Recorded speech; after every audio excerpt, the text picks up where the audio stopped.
This sleek, state-of-the-art submarine named Ran was sent to explore the depths of Antarctica. But as soon as it discovered something, it mysteriously disappeared. So, what happened? It all started when scientists wanted to explore one of the most remote and mysterious places on Earth, the Dotson Ice Shelf in West Antarctica. This ice shelf, Silent Giant, stretches 30 miles wide. That's almost the length of New York City. It stands between two icy promontories, the Martin and Bear Peninsulas, and it hides an entire world of geological mysteries. If you think that Antarctica is nothing but a desert of super thick snow and ice, you're wrong. There are entire landscapes hidden deep down there. The underside of the Dotson Ice Shelf is a rugged, dynamic terrain shaped by the slow, relentless forces of nature. There are towering ice formations, deep troughs, and bizarre structures stretching for hundreds of feet. Scientists are super curious about it, but as you can imagine, this landscape isn't easy to explore at all. To find out more, we have to scan the area with satellites or try drilling through the snow, trying to collect the big picture, piece by piece. But these methods only gave us vague hints.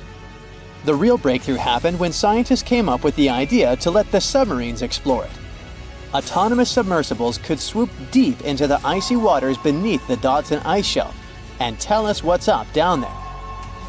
These robotic explorers have fantastic advanced sonar systems.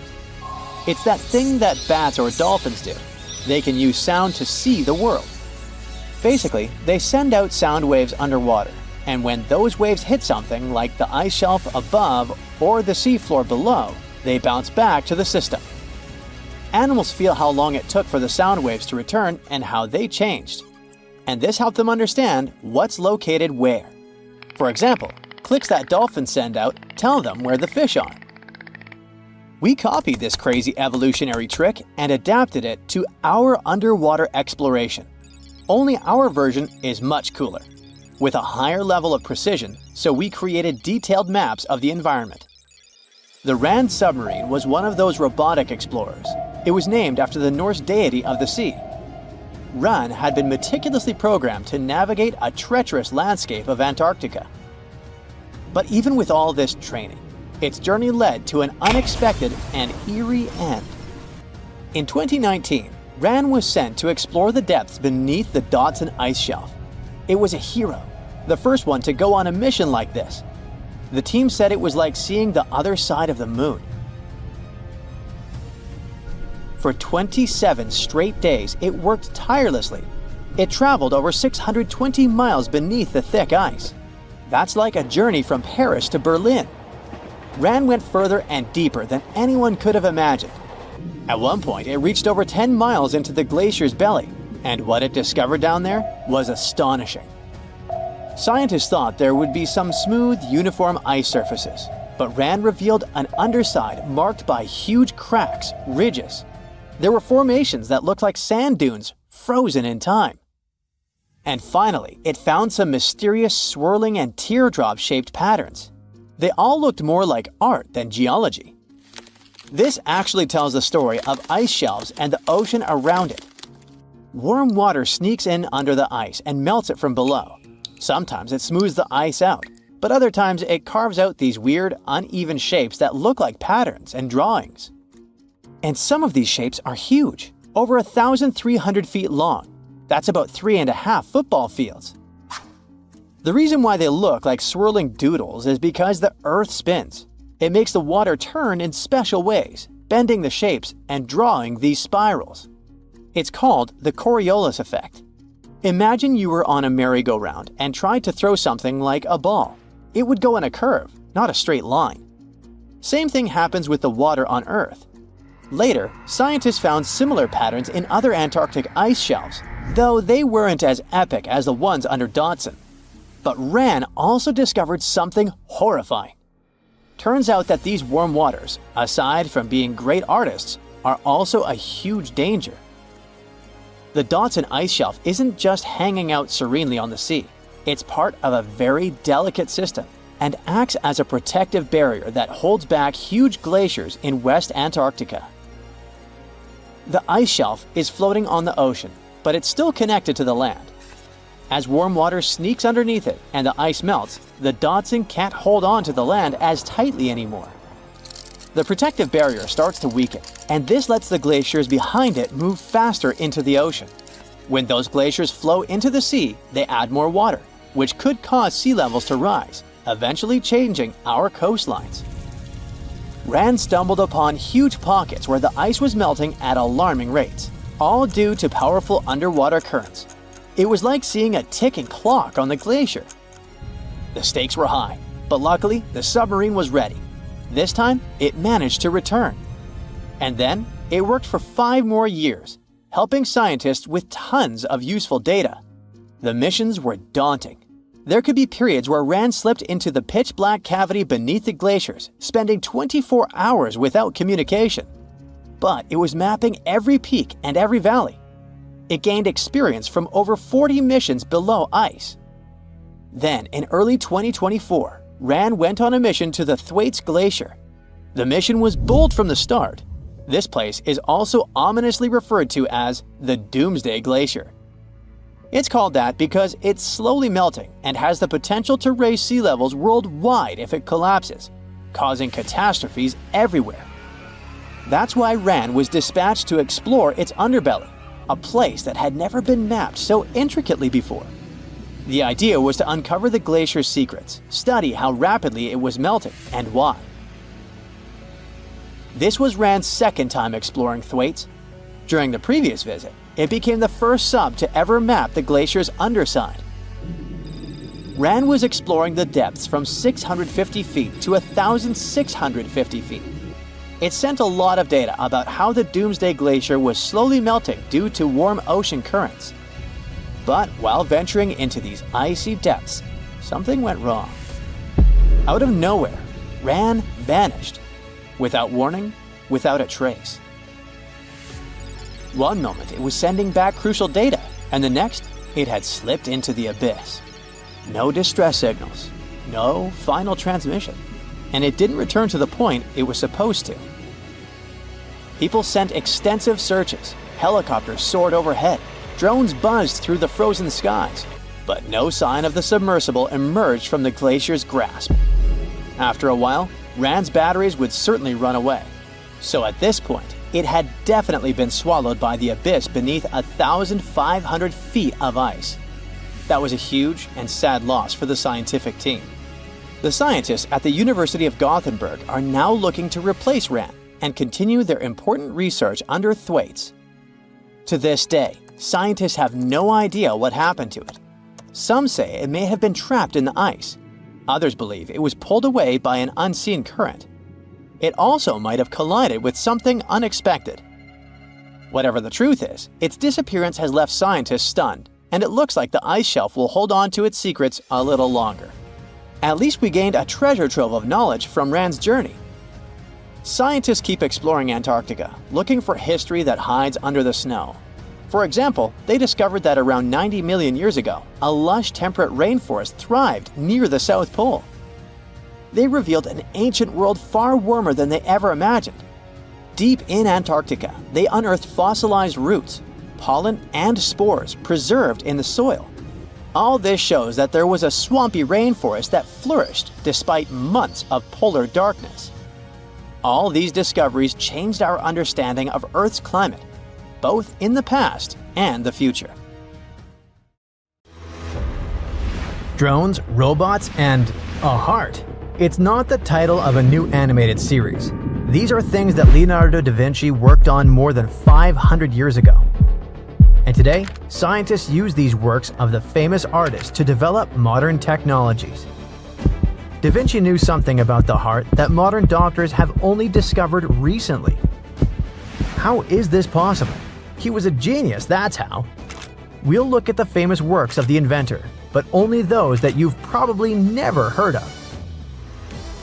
For a long time, scientists have been trying to figure out the function of the mysterious thing that is located in the human heart. This is a small muscular structure that looks like a fork in a road or a tree root that goes deep down into the ground. It's called trabeculae. Doctors realized its function only recently, But Leonardo da Vinci noticed these tiny roots more than 500 years ago. And his observations inspired scientists to study this part of the heart in 2020. Specialists using MRI scans, computer models, and mathematical formulas to determine what the trabeculae are. And Leonardo da Vinci just drew it in his notebook after carefully examining a dissected human heart. In his diaries, he added thin, lacy lines like snowflakes to the image of the heart. Those snowflakes were the trabeculae. The famous scientist suggested that this network was necessary to preserve the heat inside small vessels around the beating heart. The only thing da Vinci didn't realize was how much this network affected human health. Modern scientists have studied the data of more than 18,000 people and found out that the structure of the trabeculae affect the functioning of the heart and determine the risk of developing cardiovascular diseases.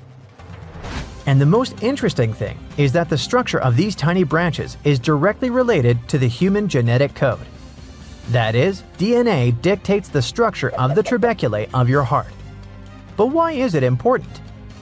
Studying the roots of a tree helps to better understand the tree itself and how it withstands storms. The same goes for the trabeculae. These structures show the problem with the heart that a person needs to prepare for. Also, these tiny branches help to better figure out how the heart works. Of course, Leonardo da Vinci hardly knew how to conduct such research, but just imagine what would happen if such scientists lived today. Do you think humanity would be more advanced? Probably yes. And not only in medicine, but also in robotics. Yes, Leonardo da Vinci managed to invent a robot, and it wasn't just any robot. It was a big, mechanical lion. It could move, raise its head, and open its chest, which contained lilies. It was a real Renaissance steampunk. Only da Vinci didn't use steam engines. He used mechanics and physics. It was not just an invention, but also a diplomatic symbol, an innovation during the Renaissance. You've probably heard of the influential and powerful Medici family. In 1494, they were expelled from Florence for a number of reasons. And of course, they were eager to return to power. But for this, the Medici needed to enlist the support of the French crown. One of the Medici family members was Giovanni de' Medici. He asked da Vinci to make a beautiful gift for King Francis I that would flatter His Majesty.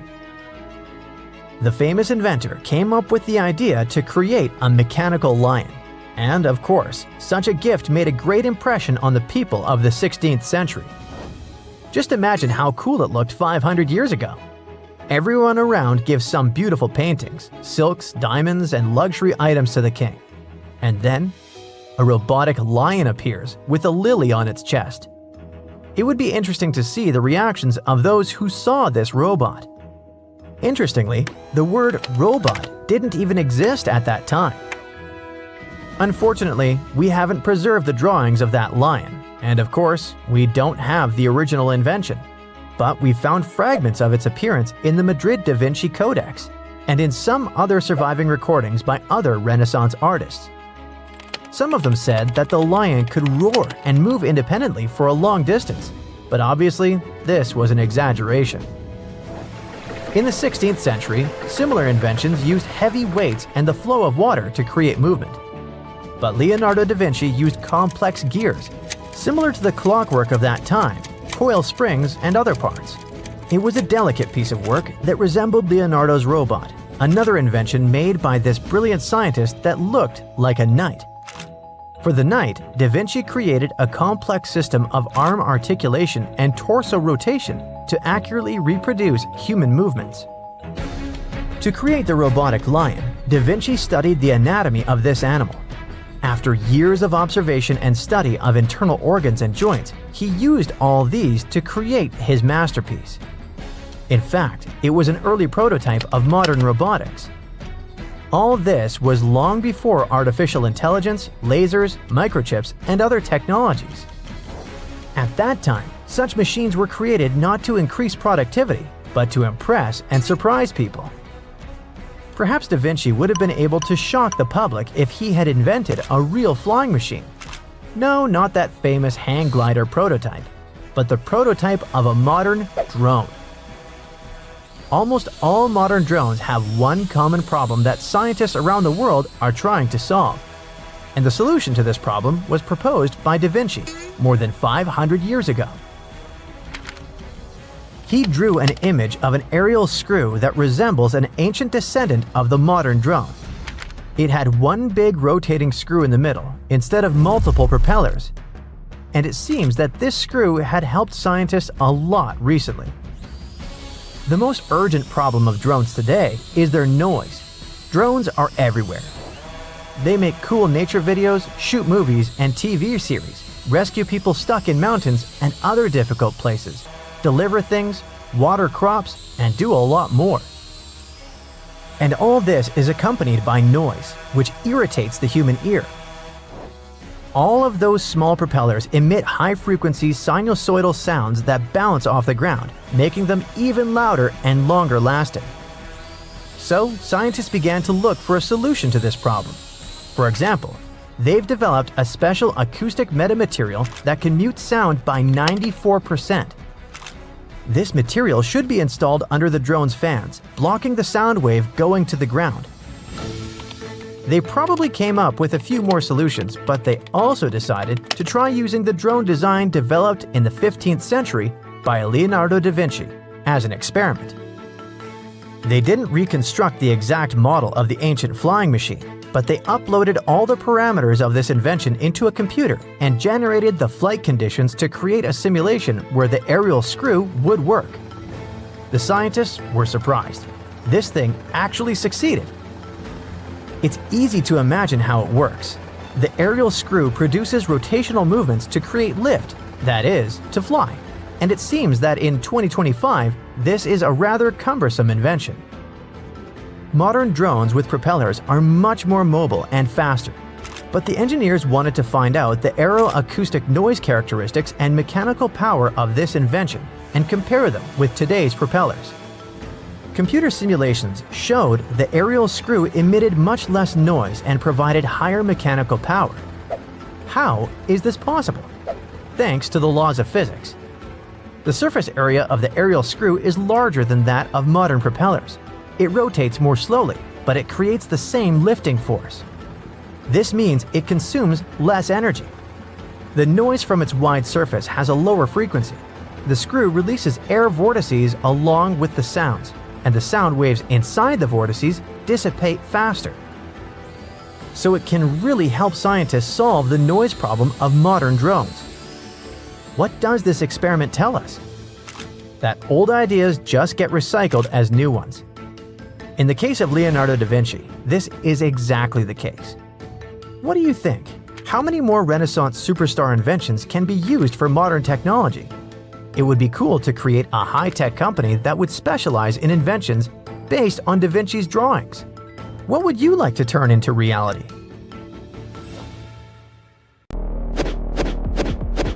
Some places don't look important until the world realizes they hold the keys to the future.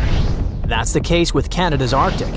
For most of history, it was just ice, snow, rocks, caribou, and even more ice. But now, it's about to become one of the most important places on Earth, and maybe make Canada a global superpower. Why? Because it's hiding minerals that power electric vehicles, satellites, and missile systems, while the demand is skyrocketing.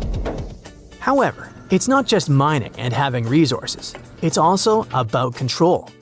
Right now, China has a massive head start because it refines over 90% of the world's rare earths. That means if you want to launch a satellite, manufacture advanced electronics, or even just keep the lights on in your fancy smart home, odds are you're relying on China. And that makes a lot of world powers very nervous. Because when everything's going electric, the last thing you need is being dependent on your geopolitical rival. So now, the global clean tech treasure hunt is officially on. The US, Europe, Japan, Australia, they're all competing. However, the latest technology and untapped potential might give Canada the upper hand. Canada's had these minerals for decades. But with low prices, tough terrain, and no global rush, they mostly stayed untouched. However, Ottawa is finally stepping up its game. Back in 2022, Canada rolled out the Critical Minerals Strategy with billions in funding and tax perks to get companies digging. There's also plans to build the necessary roads, ports, and power lines to tap into those remote deposits up north. Canada already produces more than 60 minerals and metals, but 31 of them are now considered critical. 6 of those are having VIP treatment: lithium, graphite, nickel, cobalt, copper, and rare earth elements. But digging it up is just step 1. The real plan? Keep it local. Melt that frozen treasure into shiny new batteries right at home. That means not just mines, but also refineries, processing centers, and high-tech factories popping up where there used to be nothing but snowdrifts and silence. While others are talking, Canada's busy paving roads and stringing power lines. Slowly but surely, they're turning snowfields into a high-tech playground. Getting to all that buried treasure used to be nearly impossible. After all, we're talking about land so remote that roads literally stop hundreds of miles too early. The ground is frozen solid for most of the year. And even if you found something valuable, just getting out was a logistical nightmare. So what changed? Canada has an ace up its sleeve. Don't know about you, but I use it mainly for making memes and music. But geologists? They're scanning the Arctic like it's Minecraft with X-ray vision. Instead of drilling blind, they're using decades-old core samples, plugging them into AI, and getting shockingly accurate predictions about what's underground. It's like upgrading from a pirate's treasure map to a GPS that actually says, "Dig here." Companies like Geologic AI and Cobalt Metals are already doing this, pouring data into AI and getting X marks the spot hits for nickel, cobalt, and rare earths. In the Northwest Territories, Canada is running a pilot lab that uses AI and digital scanning to reanalyze decades-old rock samples. The goal is to spot hidden mineral deposits that old methods might have missed without digging a single new hole. All that sounds great, but maybe I made it sound simpler than it is. Digging up the Arctic is a logistical nightmare. For starters, this isn't just a remote patch of land. The Canadian Arctic is huge. Almost half the country, stretching over Yukon, the Northwest Territories, and Nunavut. We're talking about a region larger than India, with fewer people than a small city. Most of it is permafrost, wilderness, or ice-covered islands scattered across the Arctic archipelago. Temperatures go from barely 50 degrees Fahrenheit during summer to negative 40 degrees Fahrenheit or colder, with ground that stays frozen for most of the year. Fun fact, did you know that negative 40 degrees happens to be the same as negative 40 degrees Celsius?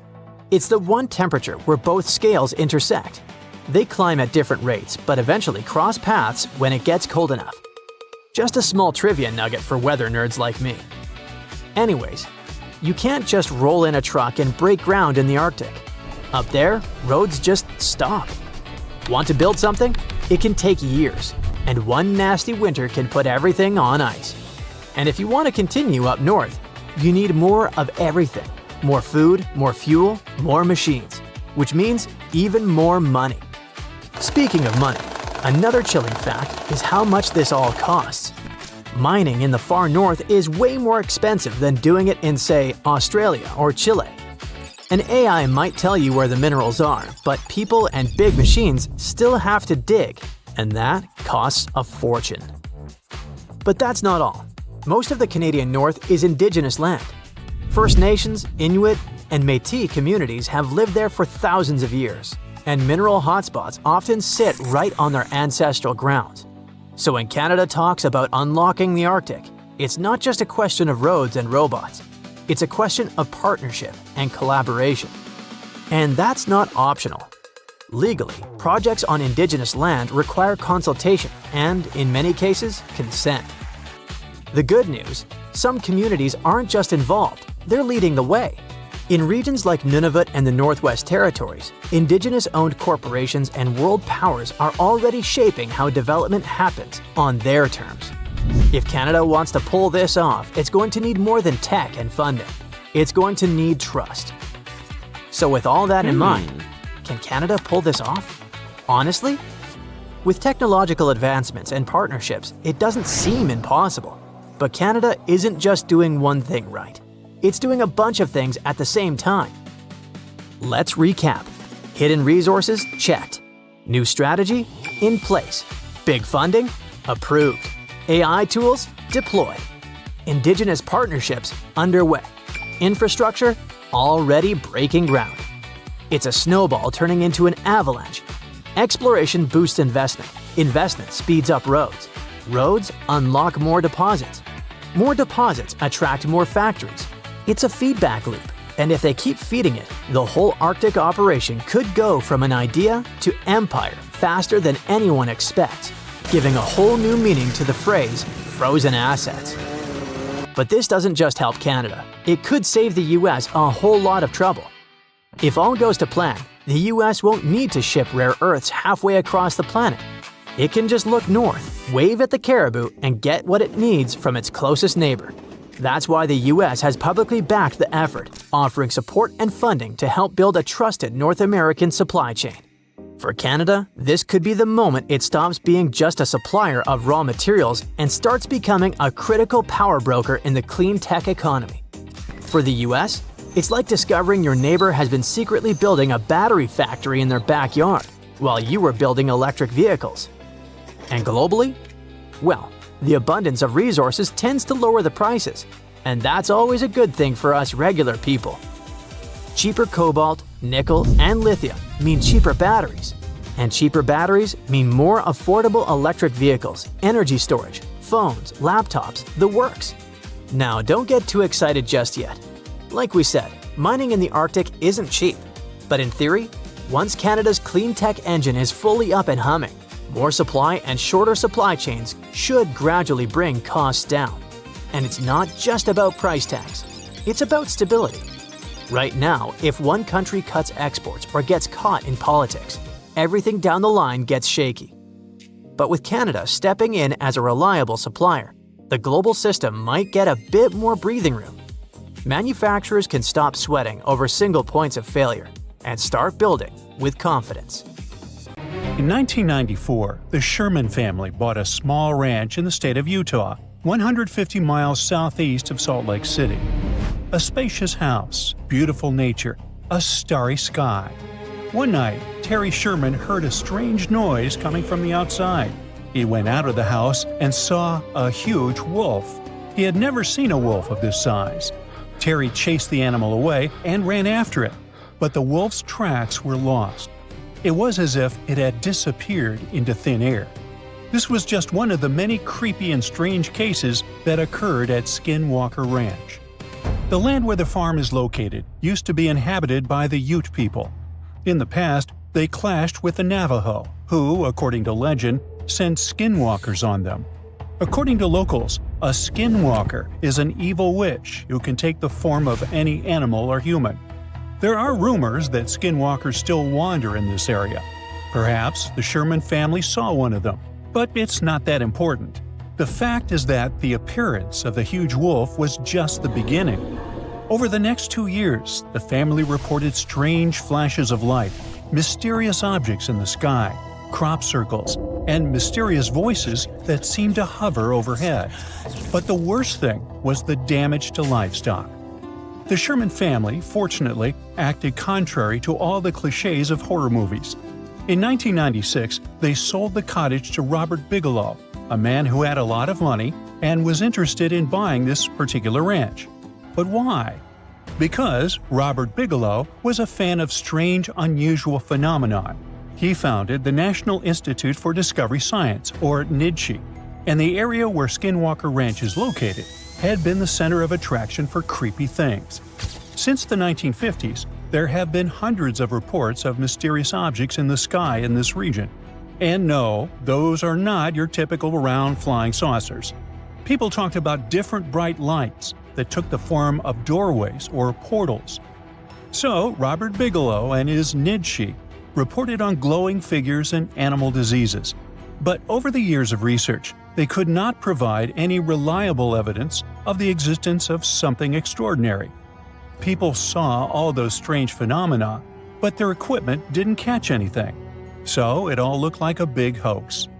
But in 2016, something interesting happened. Skinwalker Ranch was sold to an anonymous buyer. 4 years later, the new owner did something no one had done before. Now imagine how cool it would be if all the strange phenomena were recorded not on old video cameras with poor quality, but on cool equipment with high-resolution video recording, powerful microphones, thermal imagers, and sensors. And what if you could also watch a live broadcast using this equipment? Well, that's exactly what the new rancher did. His name is Brandon Fugel, a real estate mogul from Utah. He not only bought the ranch, but also signed a contract with the History Channel to create a show, The Secret of Skinwalker Ranch. The point of this project is to apply a scientific approach to unexplained phenomena.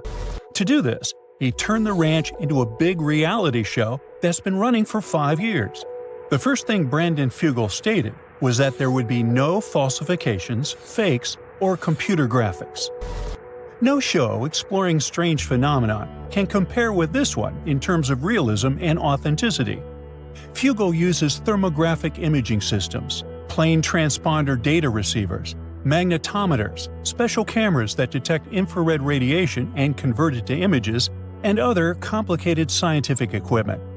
He shares all the data with the audience and allows the most devoted fans of the show to monitor 50 cameras with microphones installed throughout the territory live at any moment. For money, of course. Membership in the Skinwalker Ranch Insiders program starts at $8 per month. During the entire existence of the show, more than 10,000 people have signed up. Participants can not only watch the ranch through cameras, but also rotate them and zoom in and out. In addition to cameras and thermal imagers, Fugel launched special lasers into the sky that reflect off any surface. If the sky is clear, the lasers go far up. If there's an object, the lasers reflect off it. In one of the episodes, they used this equipment to detect something flying and invisible. Fugel also said that he had seen strange flying objects with his own eyes. Skinwalker Ranch turned out to be a real twilight zone for him. Now one day, the camera footage showed one of the doors slam shut. Just like that, without any wind. Other terrible phenomena are connected with livestock. Animals often get hurt, and many of them simply don't survive. And there are loads of such strange, unexplained cases. Each episode of The Secret of Skinwalker Ranch is dedicated to a phenomenon and its exploration. But has expensive equipment helped to unravel any secrets or prove the existence of extraterrestrial or mystical forces? If this had been confirmed, the whole world would probably already know about it. Therefore, at the moment, it's just an interesting show for fans of mysterious phenomena. There's no direct evidence of the existence of anything unusual there. But, at the same time, there's no explanation for many creepy things. The show offers a huge scope for speculation and research. Local folklore, flying objects, strange voices, not unlike mine, and many unexplained phenomenon are all in one place. If all these stories are true, why are they happening exactly in this area? There are a lot of theories, but let's look at a few of the most popular ones. The first and most obvious one. Imagine that you have a popular show that makes you money. People watch it only because it shows mysterious, inexplicable things. But what if there's an explanation? In this case, the popularity of the show will drop and you'll lose money. It's logical, but why would a real estate mogul with a fortune of several $billion deceive people? Besides, if you watch some episodes, you'll see that Fugel is truly passionate about this project. One of the most popular theories is about visitors from other planets. After all, we have glowing flying objects, bright lights in the sky, electrical interferences, and the ability to elude camera lenses. Also, some believe that an unknown object is hidden in the mountain, located next to the ranch. What if it's a spaceship that crashed there millions of years ago and was swallowed by the mountain? It may be emitting bizarre radiation that drives animals crazy and causes hallucinations in humans. A popular, but a rather banal version. Let's move on. The next theory is similar to the previous one, but instead of guests from another planet, it speaks about guests from another dimension. Ooh. Meet the multiverse version. Some unknown creatures from another reality come here, explore this ranch, and leave. This theory explains why some flying objects in the sky look like portals. Those portals may cause malfunctions in electrical appliances. There's one weak point in this theory. Why do these portals appear on the lonely ranch and nowhere else? A strange choice of travel for the residents of other dimensions. Now, the most likely theory belongs to a neuroscientist who claims that all the oddities on the ranch are connected to the geophysical force of the planet. Seismic activity, geomagnetic field forces can also affect the stable operation of electrical appliances. So, perhaps all the oddities of this place are the result of increased seismic activity. Glowing lights, giant wolves that leave no footprints, and voices in the air can be a massive hallucination. But if this is true, why doesn't anything similar happen in other places with seismic activity? This idea leads to another theory related to electromagnetic interference. This phenomenon incapacitates batteries, drones, microphones, video cameras, and other equipment. Perhaps it affects the human brain too. But what about those poor affected animals? There are still too many unanswered questions, so stay tuned. In recent years, streetlights across the U.S. have started glowing a weird violet hue that nobody could explain. And before you think we've slipped into a parallel reality, there's a much simpler explanation. It's a technical problem, and a rather eerie one. It all started in 2021. Back then, at least 300 streetlights that had been installed in Milwaukee began glowing with a purple hue. People described it as giving off a sort of an eerie cyberpunk vibe. That was definitely not good, especially for authorities, who had to figure out a plan to fix them quickly. Replacing all those lights was going to take about 10 weeks. Plus, the crews weren't exactly thrilled about braving Milwaukee's freezing December weather to get the job done. But the problem wasn't just happening there. Month after month, people in places like Kansas, South Carolina, Illinois, and Florida said they were experiencing the same thing. Of course, this kind of news is a goldmine for folks who love a good unsolved case. Soon enough, online detectives jumped in, and theories started flooding the internet. Like, maybe the lights were supposed to repel mosquitoes, or they were releasing chemicals for some unknown reason. And my personal favorite? That Prince's ghost was taking control of those streetlights. You know, like Purple Rain? Anyway, none of that made any sense. Because the truth is that purple hue isn't intentional. It's actually the result of an interesting and somewhat aesthetic failure in some LED chips. You see, from the very beginning of streetlights in the US, the whole idea was to keep things safe and make lighting more efficient. That's how we went from simple oil lamps to gas lamps and through a bunch of other attempts until we finally ended up with electric lighting. Then, about 15 years ago, cities across America started switching their streetlights from sodium lamps to LEDs. And that changed the color of many nighttime roads from a yellowish-orange tone to a bright white. Now this change makes total sense. LEDs are one of the most energy-efficient lighting technologies out there. Let's take an old light bulb, for example. With this one, 90% of its energy turns into heat, not light. But if we look at an LED bulb, it's the opposite. Only about 10 to 20% of its energy becomes heat, and the rest goes into producing light. They also last way longer. Now, LED stands for Light Emitting Diode. These tiny diodes can shine in all kinds of colors. But one color they don't naturally produce is white. So, when you see white LEDs, like the ones in streetlights and probably inside your own home, they're actually pulling off a clever trick on your eyes. To make white light, you could mix tiny dots of red, green, and blue LEDs together until they blend into white, kind of like mixing paint colors on an artist's palette. That's one way to do it. But there's another, more popular and energy-saving method that's usually used in streetlights. Instead of using 3 colors, manufacturers often start with just blue LEDs. But they coat these blue LEDs with a special fluorescent substance called phosphor. When the bright blue light from the LED hits this layer of yellow silicone phosphor, some of the blue light gets absorbed and transformed into red and yellow light. These new colors mix together with the remaining blue light, and voila! The glow looks white to our eyes. Now, you might be asking, why go through all this trouble? Well, making LEDs shine red and green takes more energy than simply making them shine blue. So sticking with blue LEDs and using phosphor saves electricity. Plus, it's simpler and cheaper because it needs less complicated wiring and few different LED chips. It's a win-win for cities trying to keep costs down and lights on. Of course, this phosphor trick doesn't work for everything. TVs and color-changing light bulbs need to produce many colors precisely, so they still use separate red, green, and blue LEDs.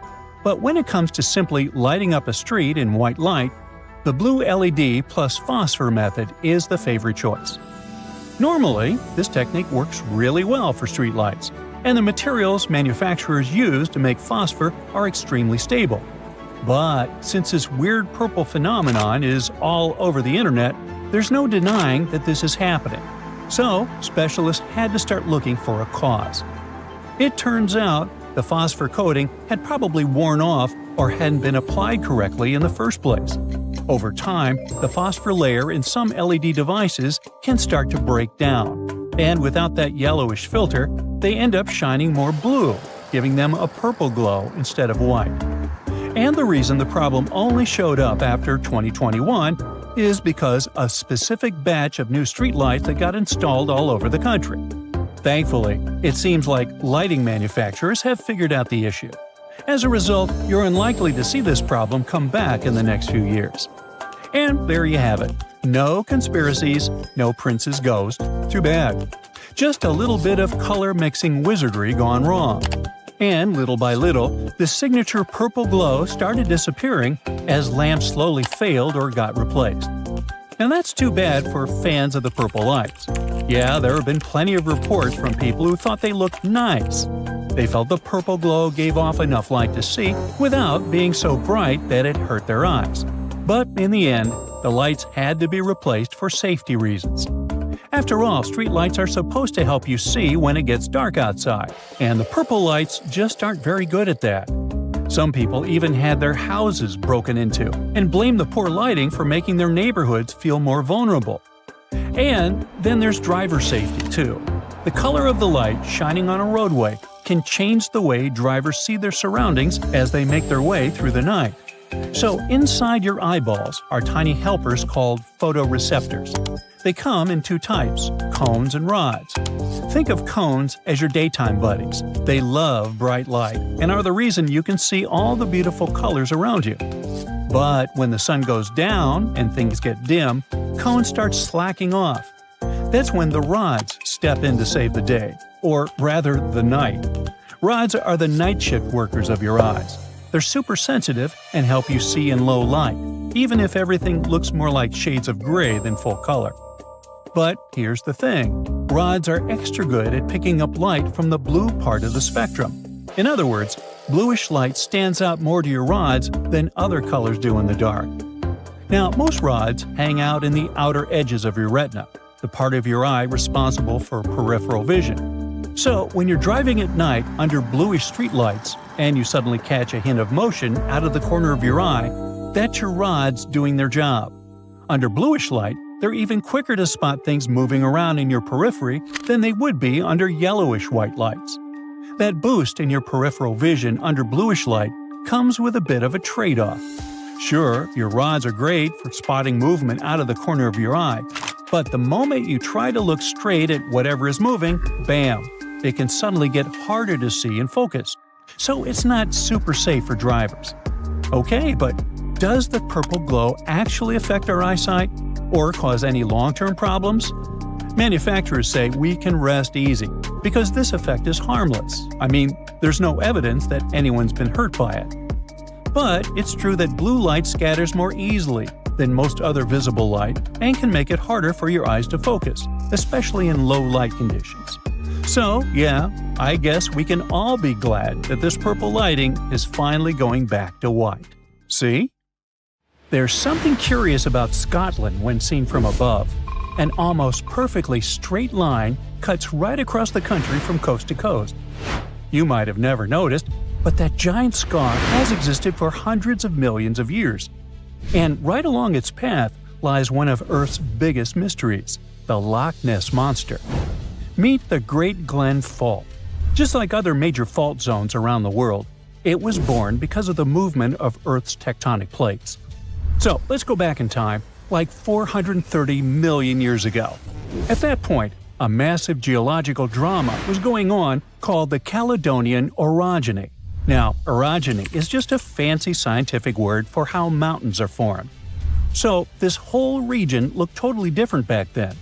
There were these three ancient continents called Laurentia, Baltica, and Avalonia. Think of them like, giant puzzle pieces slowly floating around on Earth's surface. Over millions of years, these enormous chunks of land drifted and eventually smashed into each other. When they collided, the edges of the continents crumpled and folded, kind of like a piece of paper bunching up when you push it from both sides. But some scientists believe the continents didn't just crash straight into each other. Instead, they started sliding sideways past one another. Imagine pressing your fingertips together and rubbing your hands back and forth. That sideways motion is what scientists call a strike-slip fault. What I mean is, these massive blocks of rock move side to side rather than up and down.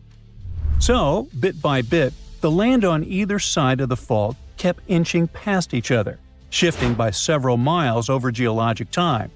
During the late Cretaceous to early Tertiary, which happened roughly 66 million years ago, the region shifted once again. This time, scientists believe the land's displacement was about 64 miles. Then, the ice ages came along. Rivers and glaciers found that giant crack in the earth and dug it out even more, making it deeper and wider. That's how they carved out the lakes that follow the fault's path. Finally, dump all of that into a geological blender, and there you have it, the Great Glen Fault in all of its majestic glory today. Yep, all that movement of the land helped sculpt the mountains and deep valleys that shape the highlands as we see now. Now, the interesting thing is, the story of the Great Glen Fault doesn't stop in Scotland. This scar in Earth's crust actually has a secret twin across the ocean. The fault probably continues on the other side of the North Atlantic, over in North America. But over there, it's no longer one continuous crack.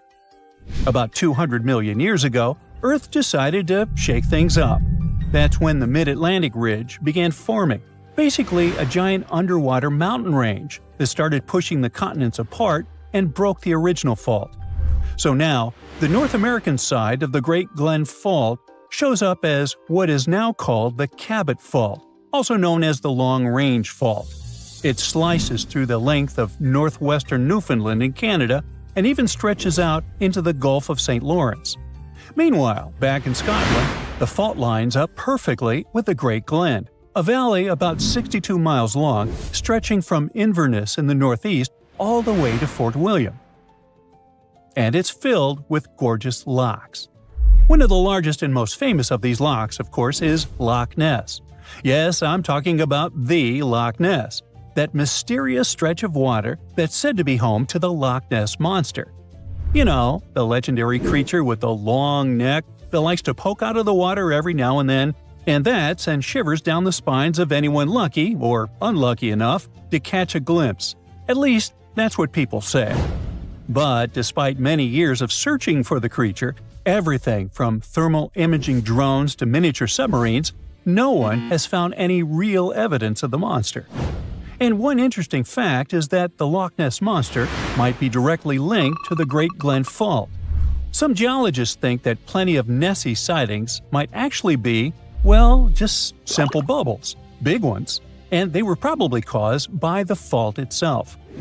The thing is, all the movement in this region hasn't been confined to millions of years ago. Over the past 150 years or so, there have been occasional moderate earthquakes rumbling through the highlands. When the fault lines shift, even just a tiny bit, they can release gas pockets trapped underground.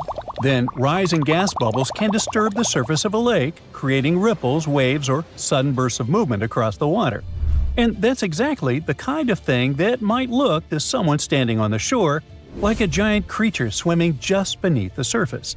But in reality, it could simply be the Earth shifting by a fraction of an inch along that ancient fault. Or, as I like to put it, the lake has farted. Big question, is this region still moving? I mean, is this big geological map actually getting bigger nowadays? Well, it's hard to say, because scientists don't all agree. Some researchers think the Great Glen Fault is still active today. They consider it a reactivated strike-slip fault, meaning there might still be some action happening deep underground. The rocks on either side might still be straining and inching past each other. And in fact, occasional moderate tremors have been recorded over the past 150 years, usually with magnitudes of around 3 or 4. But not everyone is convinced.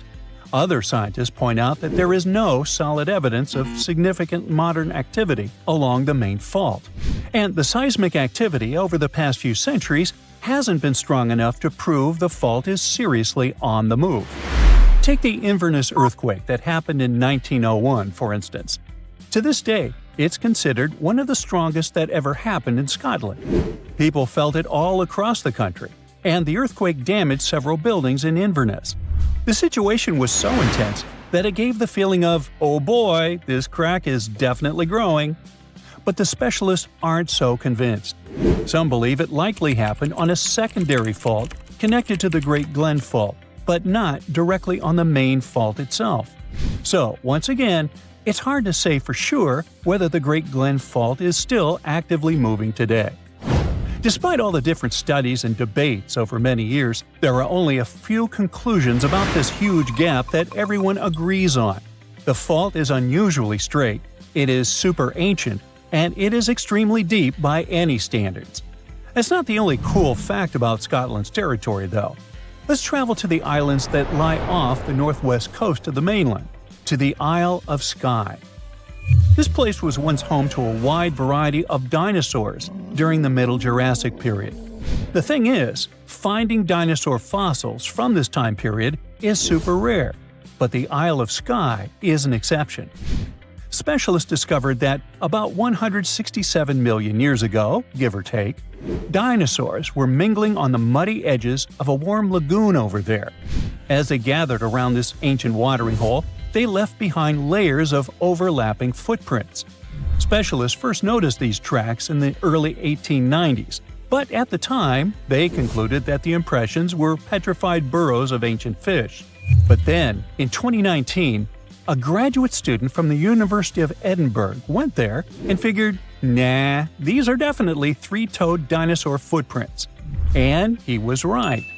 Over several years of fieldwork, he and his colleagues discovered more than 130 individual prints. The team believes that the tracks were left by megalosaurs. These were large dinosaurs, around 20 feet long, and they were serious meat-eaters. In fact, they sat right at the top of the local food chain during the Middle Jurassic. But at the time those footprints were made, these big boys probably weren't hunting prey. No, their tracks show that they were just walking around, wandering in different directions, probably hanging out near the water. And this spot is so special because it gives us a rare peek into what life was like in the Jurassic period.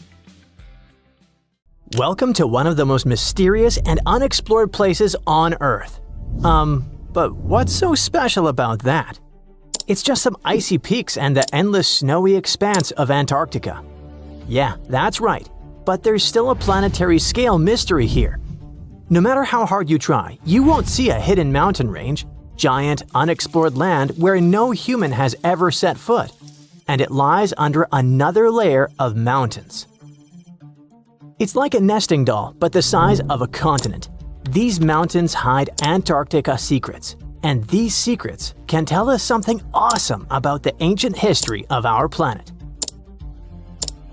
This gigantic unexplored territory in Antarctica is called the Gambritsev Subglacial Mountains. And the layer of ice above keeps this place untouched by nature and people. It's like a land inside another land, and it hides more than just mountains. There are valleys, hills, and plains. The whole area is similar to the European Alps, but unfortunately, we can't enjoy the view. Those mountains were first discovered in 1958 using seismological instruments. More than half a century has passed since then, and this place still remains one of the most poorly studied tectonic objects on Earth. Why? Because it's ice. A lot of ice. Who knows? Maybe there are some unknown ancient artifacts lying there. What if they're hiding a secret city or spaceships? It's unlikely, of course, but it would still be interesting to look there. Think about it. Hundreds or even thousands of miles of land that have remained unchanged for hundreds of millions of years. Even if no new species of animals or remains of an ancient civilization are there, this place still has a history. The history of the formation of continents on our planet. And scientists have already figured out some of this story. The mountains buried in Antarctica were originally like ordinary mountains, but as a result of a planetary scale event, they just... Wait a minute. Have you ever wondered how mountain ranges are formed? We see them in real life, in movies, in photos on the internet. We climb them. But how did they appear? Mountains have not always existed on the planet in this form. They appeared as a result of a large-scale collision of tectonic plates. Two giant solid chunks of ground are moving toward each other, then crash, and boom! Millions of tons of the Earth's crust pile on top of each other, mix, and form ledges and gorges. And all this can last for millions of years. Yes, it's a disaster, but it's very slow. Some tectonic plates are still colliding.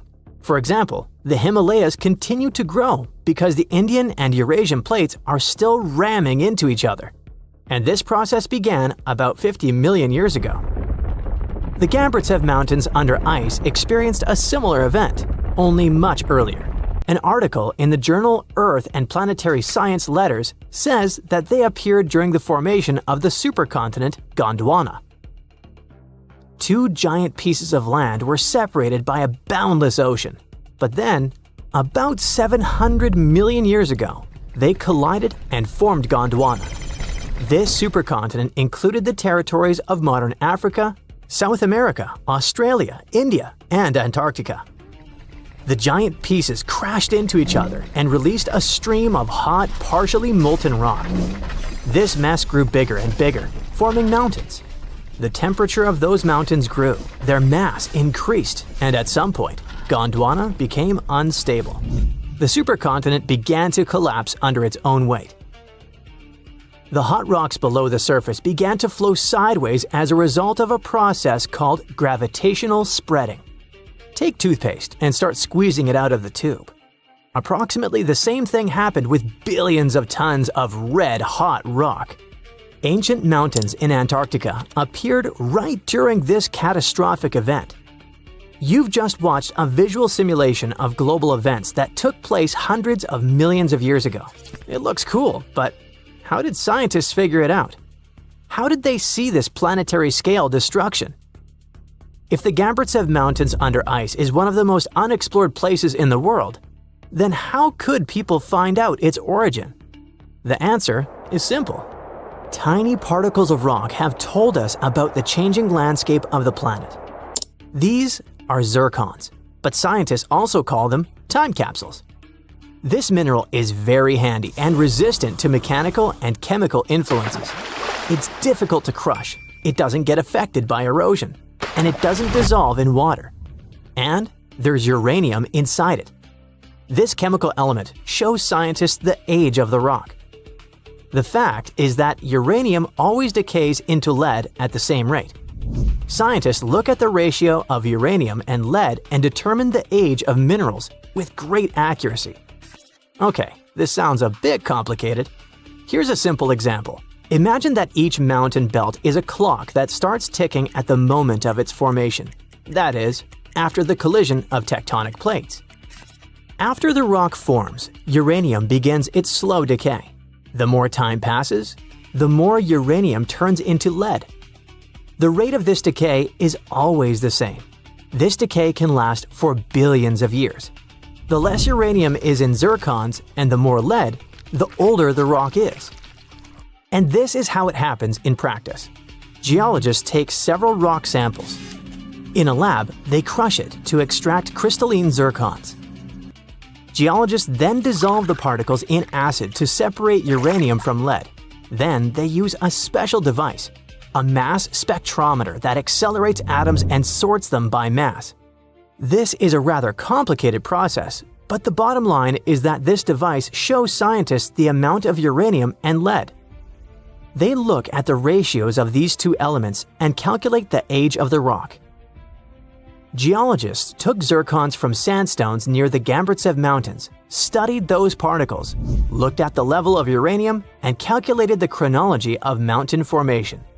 Then they compared the data obtained with the history of our planet and realized that the mountains buried in Antarctica appeared during the formation of the supercontinent Gondwana.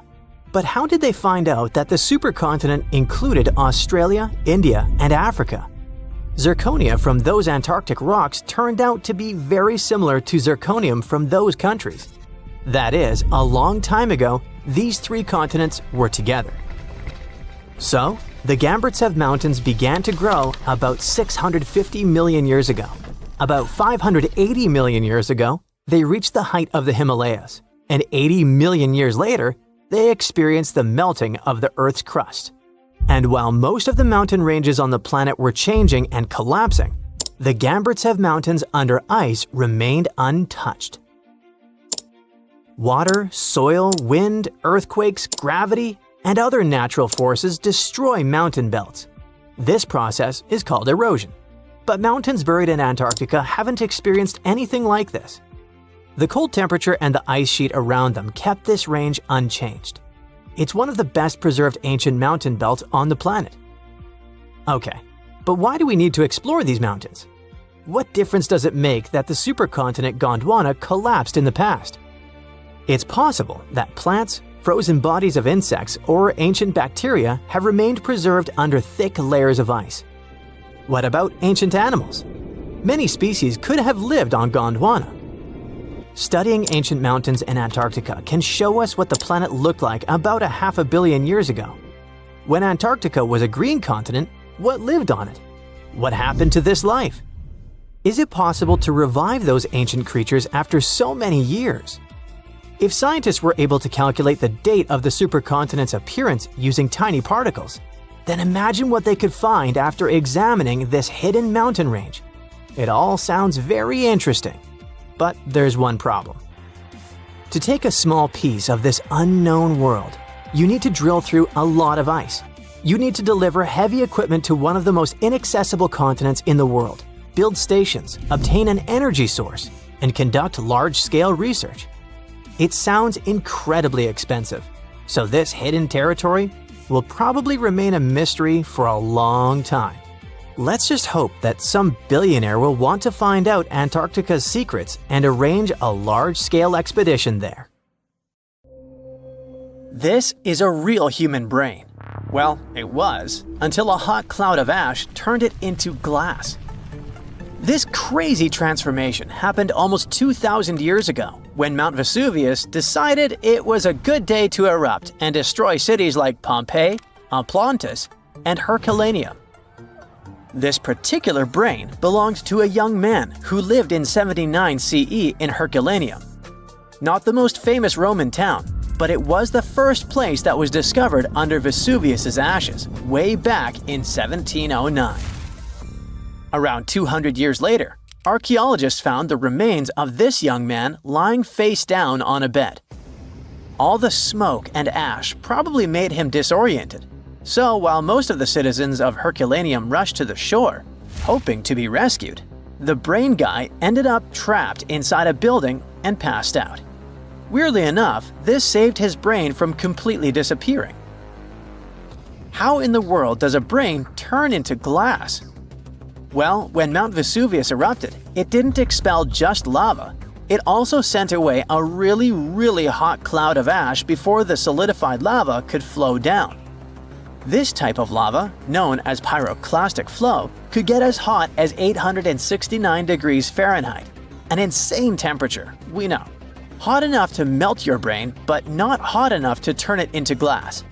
The cloud of ash, however, can reach temperatures between 932 degrees Fahrenheit to 1,112 degrees Fahrenheit. But to turn something into glass, you don't just need heat, you need rapid cooling too. To put it simply, you have to heat something to a very high temperature until it melts into a liquid. If you let it cool down slowly, the molecules of this liquid will start to calmly organize themselves in the shape of crystals. But if this something cools down super fast, it will solidify in whatever shape the liquid was. It's like making ice cubes. If you pour water into a tray and stick it in the freezer, it will turn into ice because it cools down quickly. But if you leave the water out at room temperature, it'll just evaporate. This means that the brain melted due to a really high temperature, but before it could crystallize, for example, or just boil away, it got really cold. The flow from the eruption was not hot enough for this to happen, but the cloud of ash that reached town before the pyroclastic flow was hot enough to start this process, and fast enough to leave just at the right time. To figure out the exact temperature degrees Fahrenheit hot for the brain cells to start melting.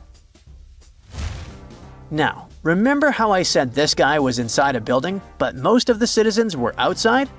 Well, those people were also exposed to this drastic change in temperature, but they didn't turn into glass because they were not being protected by the walls of a building. The protection provided by the skull surely helped our guy, but it was not enough. And since other people didn't have the same protection, their brains basically poofed. And before you ask, no other parts of his body turned into glass.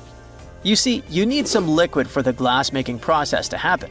The brain has a lot of water and fat, which makes it a prime candidate for the glassification process. Yes, I've just made that word up. Other organs might have contained liquid, but they weren't as protected as the brain, so they were destroyed by the heat. And bones? Well, bones don't have enough liquid, so they just remained the same. The ones that didn't char, anyway.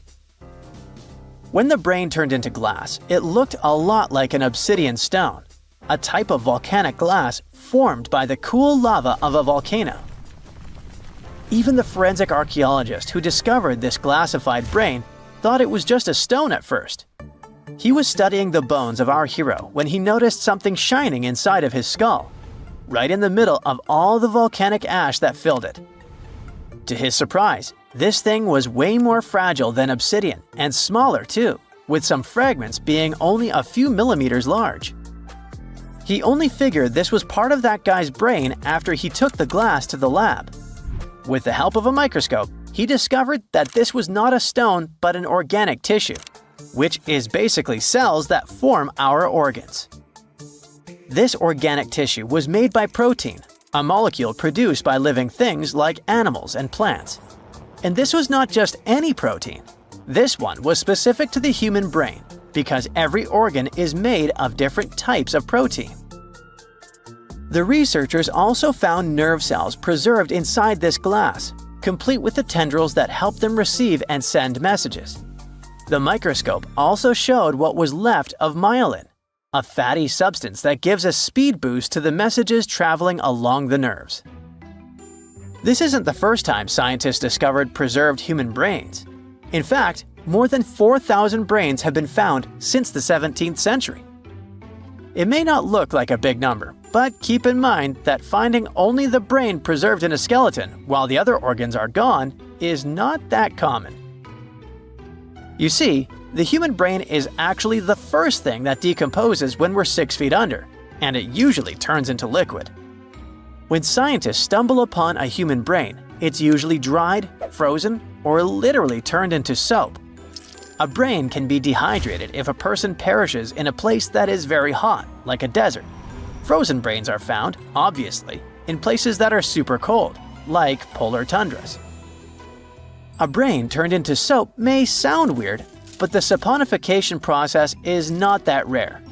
You need a lot of fat and oils to make soap, and the human brain is filled with this. It's a complex process, but if you find a brain that turned into soap, it must have been buried in a place that is very wet and has little oxygen. Back in 1982, for example, construction workers found dozens of human skeletons in a pond in Florida. They were all 8,000 years old, and 91 of them actually had their brains still somewhat intact. And by intact, I mean they turned into jelly soap. During the 2000s, the brains of 45 people were found in Spain, preserved because of this saponification process. This discovery helped researchers understand the chemical composition of the brains and even the weather conditions of the moment when these people passed away. Scientists also discovered two 3,700-year-old brains in Turkey that belonged to a middle-aged man and a teenager that were trying to escape an attack on their city. This time, the brains turned into charcoal because of a super hot fire. And even though their skulls preserved the brains in this state, the heating and cooling process was probably not intense enough to glassify them. But this? It's the first time in history that scientists have found a brain that naturally turned into glass. It's like finding a unicorn, but in a more scientific way. So what does this discovery mean? Well, for starters, it gives us a glimpse into the lives of those who existed such a long time ago. Secondly, it taught scientists an amazing way to preserve the human brain. It also shows just how powerful nature can be. Powerful enough to turn a brain into glass, but delicate enough to preserve it for thousands of years. So, let's give a shout out to the young man who unknowingly contributed to science. He probably had no idea that his brain would one day be the star of a groundbreaking discovery. His tragic end has given us a fascinating peek into the past. Now this bad boy was the size of a husky and could maybe pass for one, except it didn't have any fur and was a top predator with extra long blade-like canine teeth. Ooh, charming. Meet the earliest known saber-toothed animal to have ever lived. It roamed the Earth well before the dinosaurs. Scientists made the description of this creature based on its fossils found on the Spanish island of Majorca in the Mediterranean Sea. About 200 million years ago, none of us were around then, the very first true mammals appeared, and they lived right alongside the dinosaurs. But if we trace the family tree of mammals even further back, we'll find an ancient group called Therapsids. They didn't look like mammals we have today, but they had some key features that would eventually help define mammals. For example, Therapsids had special openings on the sides of their skulls for jaw muscles, and parts of their jaw bones would later evolve into the tiny middle ear bones that all mammals, including you, have today. So, the new discovery is what might be the oldest known Therapsid fossil. The fossil, which doesn't have an official species name yet, belongs to a group called Gorgonopsians. Those guys are more closely related to mammals than they are to any other living animals. Some of them were as small as cats, and others were as massive as polar bears. Gorgonopsians had some very mammal-like traits, like different types of teeth for different jobs. But unlike mammals, these ancient predators kept replacing their teeth, even their giant saber-like canines, over and over during their lives. Hey, that would be handy. Until now, the oldest Gorgonopsian fossils we knew about were around 265 million years old. But this new fossil is even older, dating back between 270 and 280 million years. The find was super detailed and complete, including its sharp knife-like fangs, part of its jaw, pieces of its spine, ribs, tailbones, and toe bones, plus most of one of its back legs. Even though the creature's skull wasn't complete, the scientists think it was about 7 inches long, and the animal itself would have been around the size of a medium-large dog, weighing between 66 and 88 pounds. But other than that, it didn't really look much like a dog. Even though it had some lizard-like features, calling it a lizard dog is totally wrong. Mammals and reptiles do share a super ancient ancestor from about 320 million years ago, but their evolutionary paths split a long time ago. When the newly found creature was alive, the island of Majorca was right in the middle of the gigantic supercontinent Pangaea. Back then, this area went through super wet and super dry seasons. Scientists have always wondered if major moments in mammal history happened in tropical places like this, but we just didn't have the right fossils to prove it. Now, with the discovery of the oldest known Gorgonopsian in Majorca, the missing pieces of the puzzle are coming together. It looks like some huge steps in mammal evolution could have happened in low-latitude environments we haven't explored much yet. The so-called gap in the fossil record might just be because paleontologists weren't looking in the right spots. Our hero of the day wasn't the only cool guy rocking the planet before dinos settled in. Over 500 million years ago, the weirdest predators to have ever existed ruled the oceans. The name is a bit tricky to pronounce, so I'm not going to. Okay, it's Anomalocaris, but it just literally means unusual shrimp. This creature looked nothing like anything alive today. Scientists think it was the first true apex predator, the orca of its time. Anomalocaris was massive for its era, as it grew up to 3 feet from its sharp grabbing arms to the tips of its tail fins. For a while, everyone thought trilobites were its go-to meal, but new research shows it wasn't strong enough to crack open trilobite armor. So instead, it was a speedy, agile hunter with awesome vision, and it often picked off soft-body animals that zipped through the open water. Now, another really cool creature from pre-dino times is a fish that could walk on land. Tiktaalik lived in marshy rivers that looked a lot like today's Amazon rainforest. It could grow up to 9 feet long, and it found its prey in rivers and inlets like a modern-day freshwater crocodile. It had a flexible neck and even some early versions of lungs, and thanks to them, it could survive both in water and out of it. Why fish like Tiktaalik started moving toward land about 395 million years ago is still a bit of a mystery. Around that time, the ancient supercontinent called Gondwana was drifting closer to the land that would become North America. This slow movement created lots of shallow, swampy habitats, which were perfect places for crocodile-like animals to thrive. Plus, these areas were near the equator, so they were warm and tropical. But there wasn't a lot of food waiting for them on land, so maybe they moved there for safety reasons. There were fewer predators and better spots to lay eggs there compared to the water. Creatures first adapted to living in open water, then shallow water, then marshes and river edges, and only after a long, slow transition did they finally step fully onto land. Now, how about a millipede the size of a small car and weighing as much as a large dog? This beauty lived over 300 million years ago in what is now England. Back then, during the Carboniferous period, Earth's atmosphere had way more oxygen, over 26%, compared to today's 21%. Scientists used to think the high oxygen levels were the only reason these creatures could get so big. But back then, they found a new fossil from a time when oxygen wasn't that much higher than today. They discovered it purely by accident when a boulder split just right and revealed one of the most complete and largest giant millipede specimens ever. This one could have lived not just in swampy areas, but also in open woodlands filled with tasty seeds, nuts, and maybe even small animals. There's a chance that this beast wasn't a slow, plant-munching crawler, but a predator that would snap up whatever it could find. After dominating the Earth for about 45 million years, the giant millipedes eventually vanished.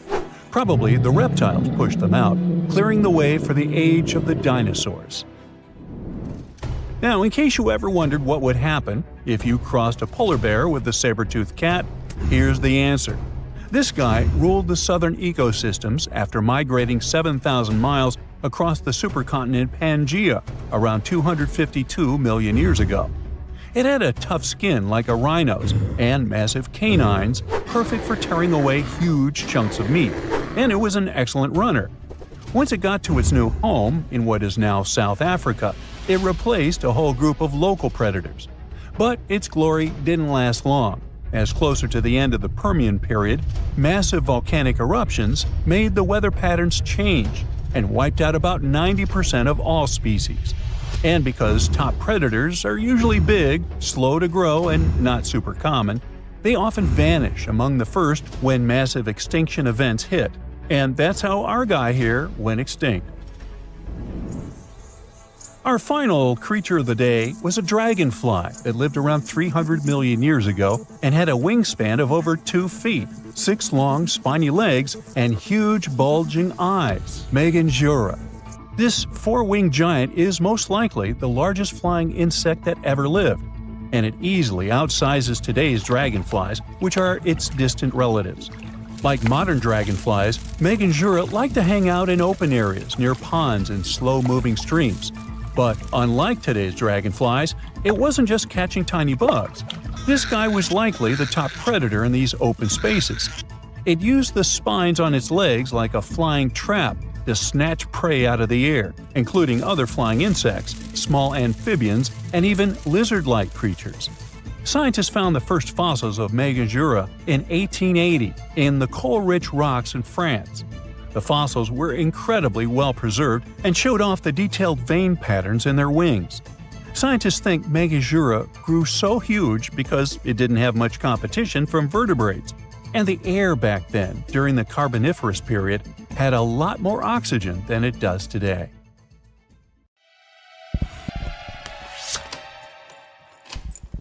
In Colombia, people saw a small round object floating in the sky which then fell to the ground. They recorded it on video and picked it up. It turned out to be a strange round metal sphere. There were no turbines or propellers on it, which are common for drones. Plus, according to eyewitnesses, the sphere was cold after it fell to the ground.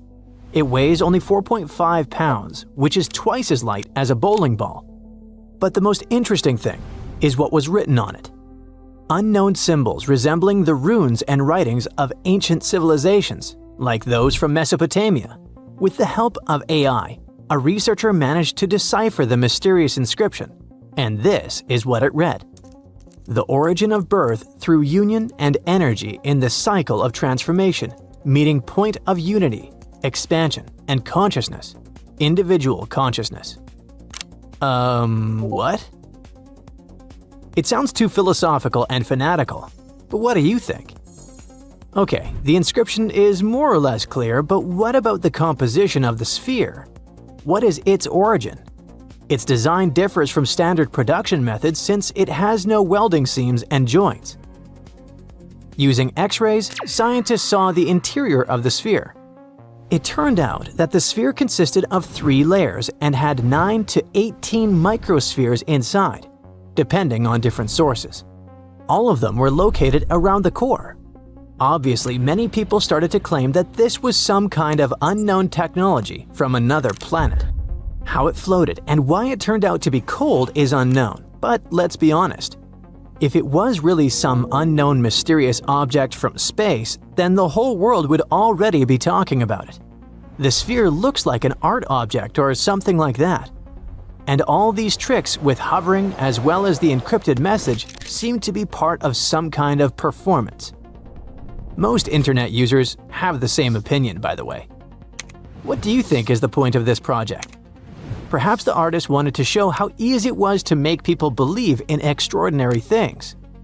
Or if you read the deciphered words attentively, it looks like a philosophical message encouraging us to stop ruining the planet and claiming that progress and nature must unite. But how did it fly? Perhaps the artist or someone else drew a flying sphere on a computer and added it to the recorded video, and then threw it on the ground. To be honest, the sphere from Colombia is not very surprising, unlike these small spheres that were found in a 3-billion-year-old rock. It happened in South Africa in the 80s. Mysterious spheres similar to tiny cricket balls are called Klerksdorp spheres. Revealed the truth. The answer was simple. The creator of the spheres is nature. These things are called concretions and are found in various places around the world. The small balls are made up of various minerals and rocks. But how does nature create them? There's a small grain of sand inside the stone. For millions and billions of years, water with minerals envelops this grain in layers, and thus, a small ball is formed. and these lines on the sphere are the traces of the stone inside which this sphere grew. But how did they roll in the museum? Very simple.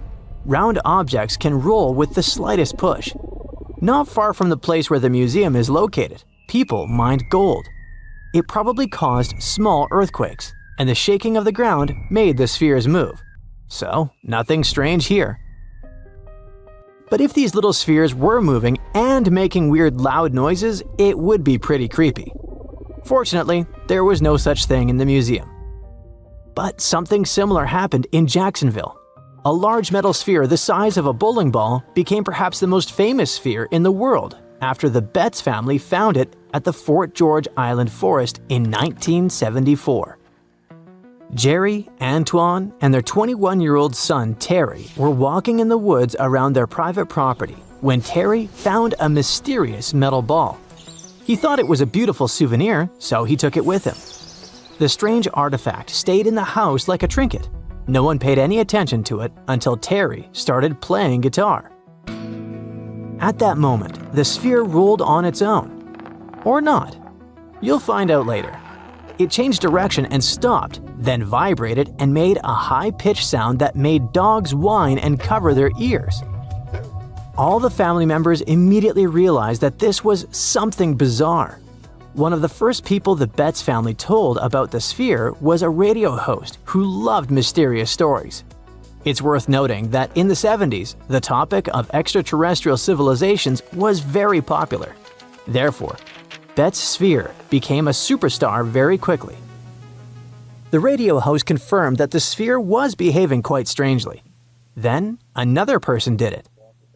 After that, the family started inviting journalists to the house.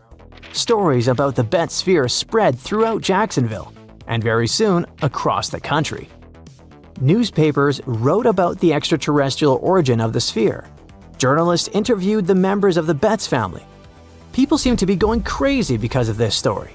Of course, the news about the mysterious artifact reached the country's authorities. The US Navy decided to take a look at the Betts sphere to make sure it wasn't their technology. But what if it was some kind of secret development that fell out of a plane and ended up in the hands of civilians? Fortunately for the Navy, this theory turned out to be false. They analyzed the sphere and found out that it was made of stainless steel, but they couldn't figure out who its creator was. But they knew for sure that the sphere had been made on Earth. A tiny triangular chip on the surface caused the ball to roll on the floor in different directions. In such a perfectly balanced object, even a tiny flaw could make the ball move in a strange way. Also, the construction of the house was uneven. Any light touch caused the sphere to move and change direction. The US Navy soon revealed the origin of this mysterious object. It was a large ball bearing that was used as a ball check valve in the pipeline system of a chemical plant. Sometime later, news broke that another similar sphere had been found. It turned out to be part of a valve used in a paper mill. Over time, other details turned up. An artist from New Mexico collected various kinds of scrap metal to use in creating sculptures. He told reporters that he had once loaded a ball check valve onto the roof of his bus and drove through the Jacksonville area in 1971. A few balls fell out. Perhaps one of them rolled off into the woods where the Betts family found it. That's the whole story. No magic or extraterrestrial technology. But despite all these investigations, the Betts sphere still remained famous. People called the family 24 hours a day. Journalists came to their private property to see the sphere. Of course, the family was tired of such popularity. Telling reporters the same things about this sphere over and over again was not the most fun activity. At some point, the members of the family stopped discussing it. In an interview, Jerry Betts said that all this popularity had suppressed the family. They were no longer engaged in investigations related to the spheres, so the exact origin of this thing was not proven. But as you've already heard, the theories seem to be quite true.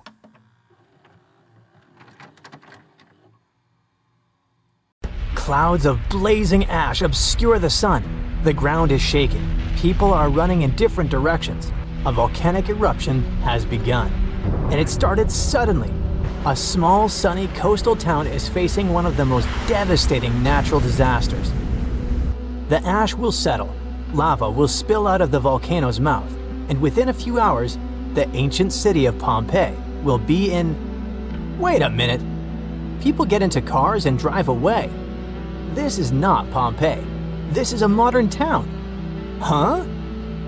Is it possible for a city to get buried during an eruption today? Unfortunately, yes. Welcome to Montserrat, which is also called the Pompeii of the Caribbean. Montserrat is not a city. This is the British Overseas Territory in the Lesser Antilles, one of the Caribbean islands. It has the Soufriere Hills volcano that turned the lives of many residents of the capital, Plymouth, into a nightmare in 1995. But what kind of place is this, and why do people live here at all? The Montserrat area is not very big. It's about 6 times smaller than the Chicago area, and there aren't many people living here. Before 1995, the population of Montserrat was about 15,000 inhabitants. It's not a lot, but the island gathered several different cultures, as it was inhabited by the Irish, Africans, and indigenous people. Montserrat is one of the youngest volcanic islands of the Lesser Antilles. Before 1995, the Soufriere Hills volcano erupted here in the 17th century. Many years had passed since then, so people were not very worried about its new awakening. They rested, worked, had fun, went boating to other islands, and all this continued for about 300 years. Then, the serene paradise life ended. In 1995, seismic activity began. It continued for several months and led to an explosive eruption in 1996. Fortunately, no one got hurt, but the real disaster hit in June 1997. Something bad started happening at the top of the Soufriere Hills. At an altitude of about 3,000 feet, the volcano began spitting out ash clouds, rocks, and hot gas, releasing its boiling innards, which were rapidly falling down the steep slope. The locals were terrified. Some people had evacuated from the island by that time. They had to leave their homes and sail away, but some locals stayed and didn't survive. The pyroclastic flow destroyed many buildings, streets, and roads. In case you didn't know, the pyroclastic flow is a dense, thick mix of volcanic ash, lava, and hot gases that moves as an incandescent mass at high speed. It burns and destroys everything in its path. On that day, the pyroclastic flow was moving at 62 miles per hour, with its temperature reaching around 1470 degrees Fahrenheit. Imagine boiling water. Pretty hot, isn't it? And the temperature of that pyroclastic flow was almost 7 times higher. One part of the inhabitants of the island moved to its northern part, and the other migrated to the neighboring islands. Since then, Plymouth has become a ghost town. Thanks to the solidified magma, you can see buildings that seem to have particularly sunk through the ground or stuck in textures. The streets are deserted, and the roads are covered with a thick layer of volcanic mass. After the eruption, only 1,000 people stayed on the island. There are about 4,500 people living there now, all of them in the northern, safe part. The southern side of the island is now called the Exclusion Zone. It's divided into 5 parts: A, B, C, F, and V, the most dangerous area. Why is it dangerous? Because the volcano is still active. Periodically, it spits out clouds of ash. It can erupt with devastating force at any moment, but that doesn't stop thrill seekers. Montserrat attracts many tourists who like to walk in the picturesque areas near the active volcano. People also love the ghost town. The roofs of houses, spires, and the remains of the clock tower stick out of the solidified lava. Broken windows with torn curtains and dilapidated former hotels attract many tourists. You can enjoy the beautiful tropical northern part of the island and see the apocalyptic picture in its southern part. Locals actively promote tourism and advertise their home as the Pompeii of the Caribbean. Would you like to visit this place? Living next to a volcano is quite risky, but how about living inside a volcano? Near 220 miles south of Tokyo, there's a beautiful island of Aogashima, most of which is occupied by an active volcano. But how can people live inside a volcano and not be afraid? The answer is simple. This place is too beautiful. Besides, the last major eruption occurred there at the end of the 18th century. People don't live right inside the crater, that would be too much. A small settlement is located inside the outer wall of the crater, far from the geothermal activity and quite far from the dangerous peak. But it's still a pretty extreme place to call home. The population of the island is about 170 people, and they're not going to leave. Here you can find only one shop, one post office, free camping, and a couple of guest houses and 3 bars. It sounds pretty cozy considering that all this is located in a green paradise. But in 1785, this paradise resembled Pompeii during the infamous catastrophe. According to stories and remaining records, the first tremors occurred on May 18 or so. It was a warning of the impending disaster. At that time, 327 residents lived in Aogashima. It's not known whether they attached importance to the small earthquake, but they continued to live peacefully for another couple of weeks. The volcano's activity increased. The disaster was inevitable, so evacuation from the island began on June 4. Unfortunately, it was too late. There were earthquakes, terrible roars, and streams of hot lava that covered trees, roads, and houses. Many didn't survive that day. And still, the descendants of those who escaped from the island that day now reside in Aogashima. Aren't they afraid of another eruption? They look at this situation differently. Nothing can stop nature, so there's no point in resisting. And if there's no eruption, then it's better to enjoy the picturesque views and the relaxed rhythm of the island. Few people live there, and there's almost no urban entertainment, but still, you can find what to do. In the afternoon, you can walk along the Green Mountain Range and enjoy the view of the Philippine Sea. You will feel one with nature, beautiful birds, the warm sun, and the physical exertion of the trip. It will all charge you with energy and inspiration.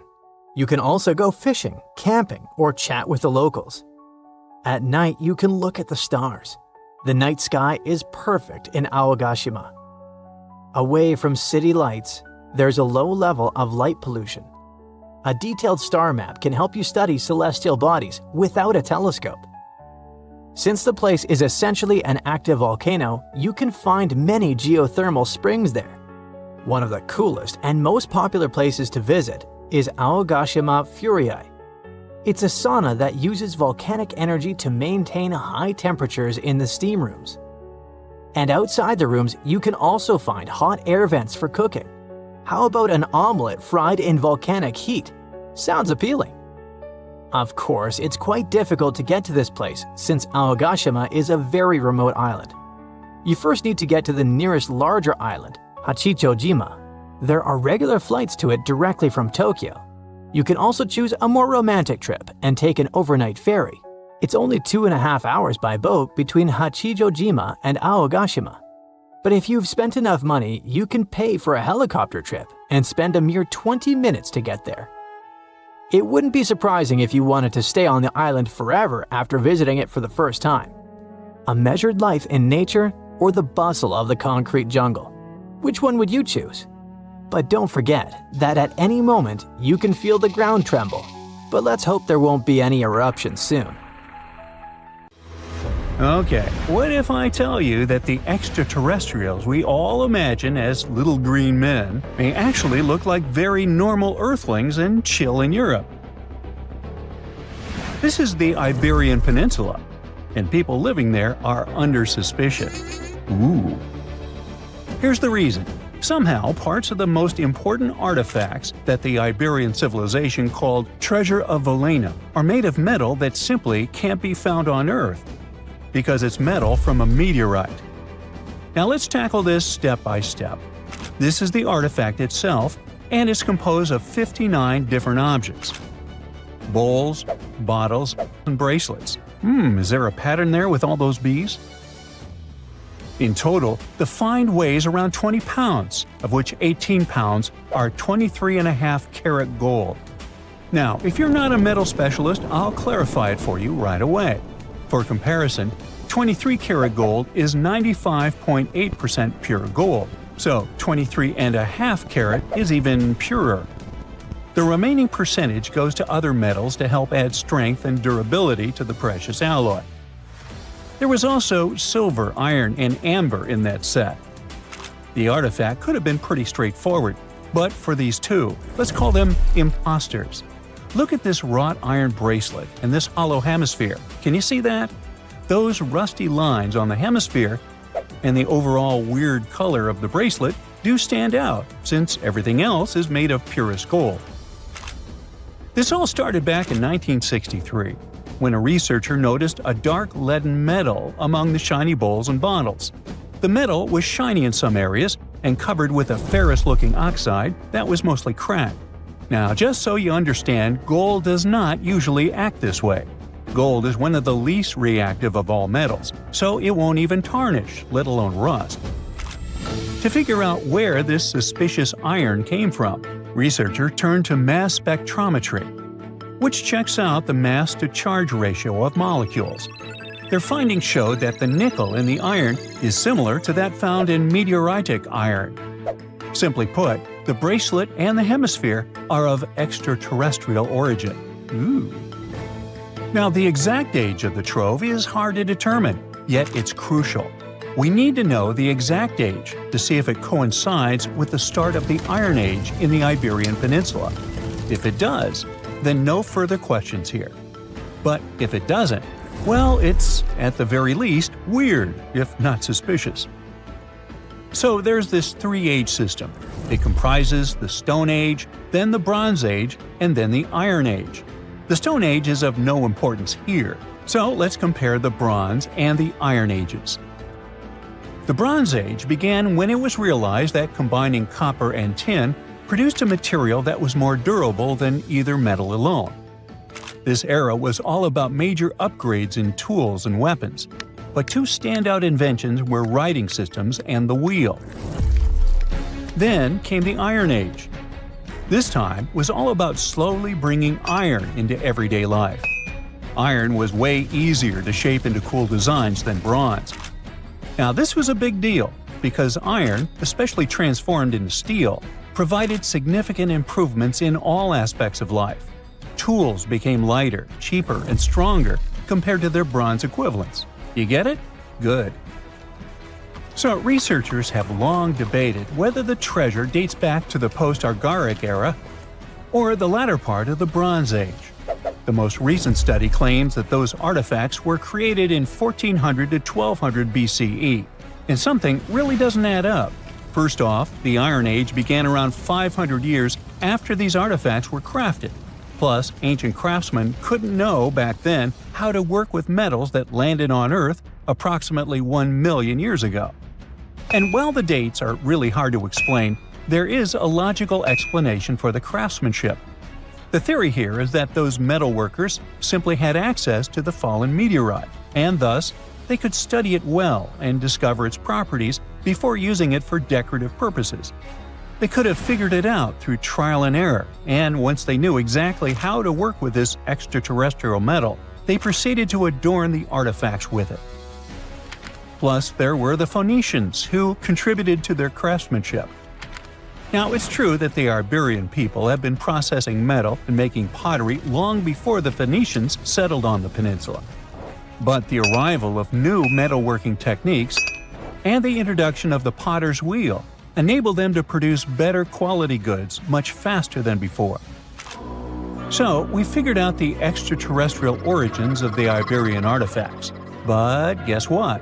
This area is still under suspicion. The reason for that is the language they spoke. You see, for most modern languages people use today, there will always be some proto-language. Say for Italian, Spanish, and French, it's Latin, hence their similarities. But wait, Iberian was largely spoken where modern Spain is, so why isn't Spanish similar to it? Well, the truth is, no language today is similar to the Iberian. Maybe only the Basque language, but it's because of some similarities found in their numerical systems. Basque is classified as a language isolate, or simply unrelated to any other known languages, and the only language isolate in Europe. The Iberian language is unclassified. While the scripts written in it have been deciphered to various extents, the language itself remains largely unknown. And look at the alphabet the Iberians had. Looks like it doesn't really belong to our planet. But hold up, this one might be a bit of a stretch. When the Phoenicians came to the peninsula, they brought along their alphabet to the Iberians. But honestly, the Iberians probably weren't keen on just copying someone else's writing system, so they tweaked it until it looked completely different. Let's just say they took some inspiration and ran with it. While linguists can guess to some extent how most characters sounded, actually translating the language is still completely impossible. The Iberian language was non-Indo-European and faded away over 2,000 years ago. And there aren't any similar languages left to help us out. Super frustrating, right? Yeah. We got over 2,000 Iberian inscriptions from tombs, coins, potteries, lead plates, and even cave wall carvings.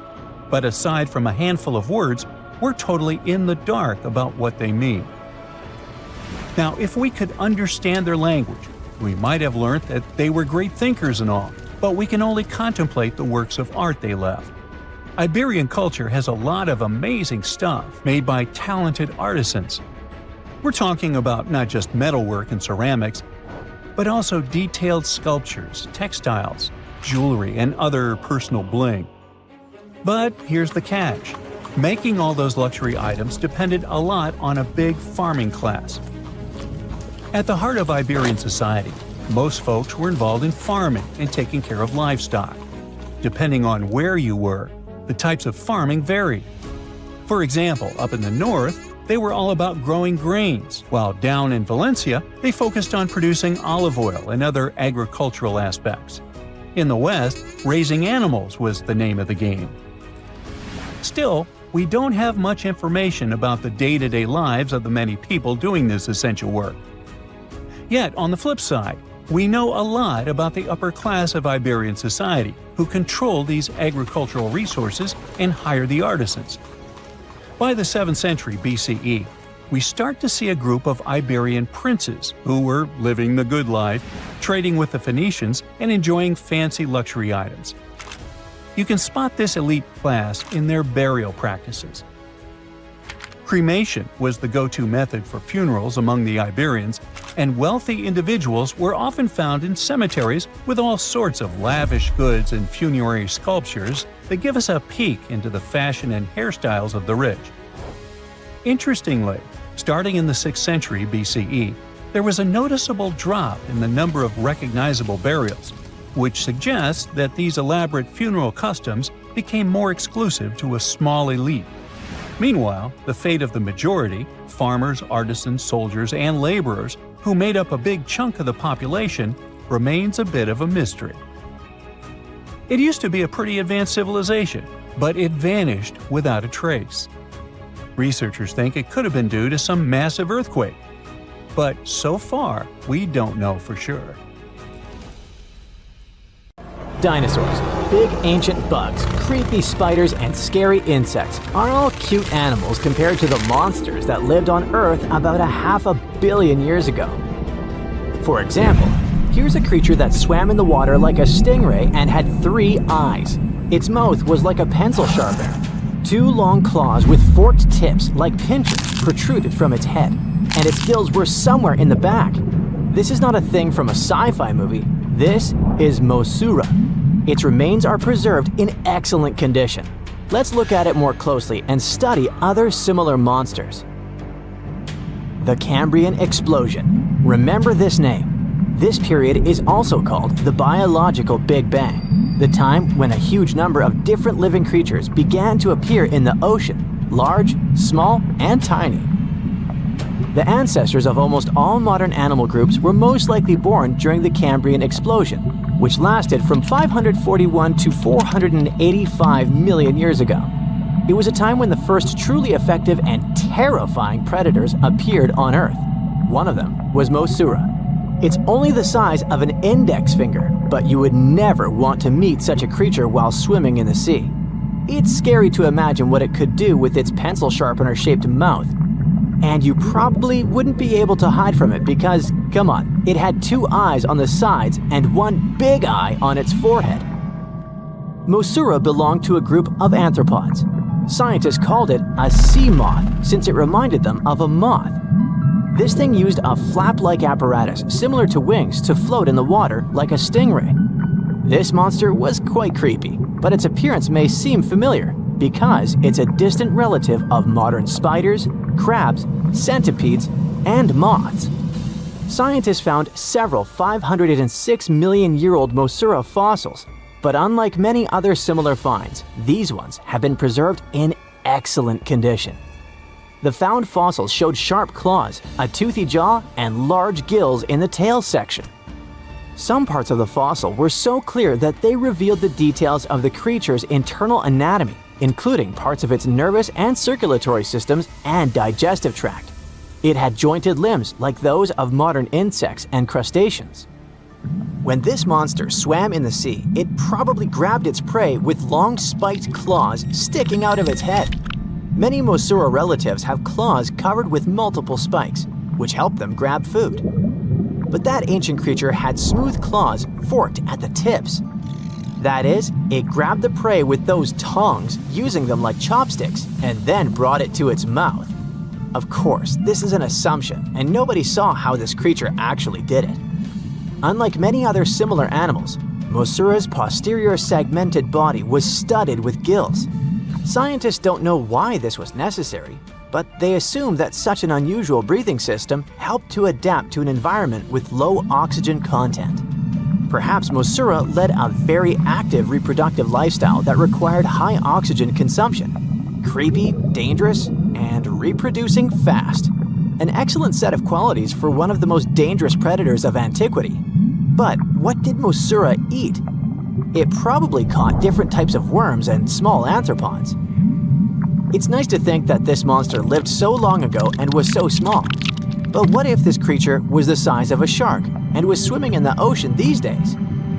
Perhaps it would become a dominant dweller and people would swim much less along the coast. Mosasaur lived in the water but was discovered in the Burgess Shale Rock Formation in the Canadian Rockies. Many mountains on Earth were once the seabed inhabited by strange creatures. One of them was Opabinia. It had 5 eyes, a mouth facing backward, a long trunk and claws instead of a nose. Wait, what? It's too strange even for science fiction, even for outer space. In its eccentricity, Opabinia was perhaps the loneliest creature on Earth. Scientists couldn't find another species that would be similar to this individual until recently. Meet Utaurora. It seems to belong to the same species as Opabinia. Its inch-long body was divided into 14 to 15 furrows. Each of them ended in a pointed flap. Opabinia had the same body, but it's unlikely that both monsters were friends. The difference between their timelines was several million years. It's hard to imagine why these monsters needed such strange body structures. Why haven't modern filmmakers used the design of those animals to create cool space monsters yet? Okay, they were creepy creatures, but what about weird and kinda useless ones? Scientists have discovered Su, a legless creature with no head turned inside out. Huh? This 444 million-year-old creature was found in South Africa, north of Cape Town. They called it Su after the discoverer's mother. In fact, it's some kind of new arthropod species that may have lived in low-oxygen waters. This creature was turned inside out, and the outer shell with the legs and head was lost. Thanks to mineralization, muscles, tendons, and even Su's intestines were preserved on the fossil. It's a great success to find such detailed remains of an ancient creature. However, scientists still can't determine the evolutionary history of this species. They're sure that it was a primitive marine arthropod. Okay, we can see that 500 million years ago, Earth was filled with creepy monsters, which fortunately are now extinct.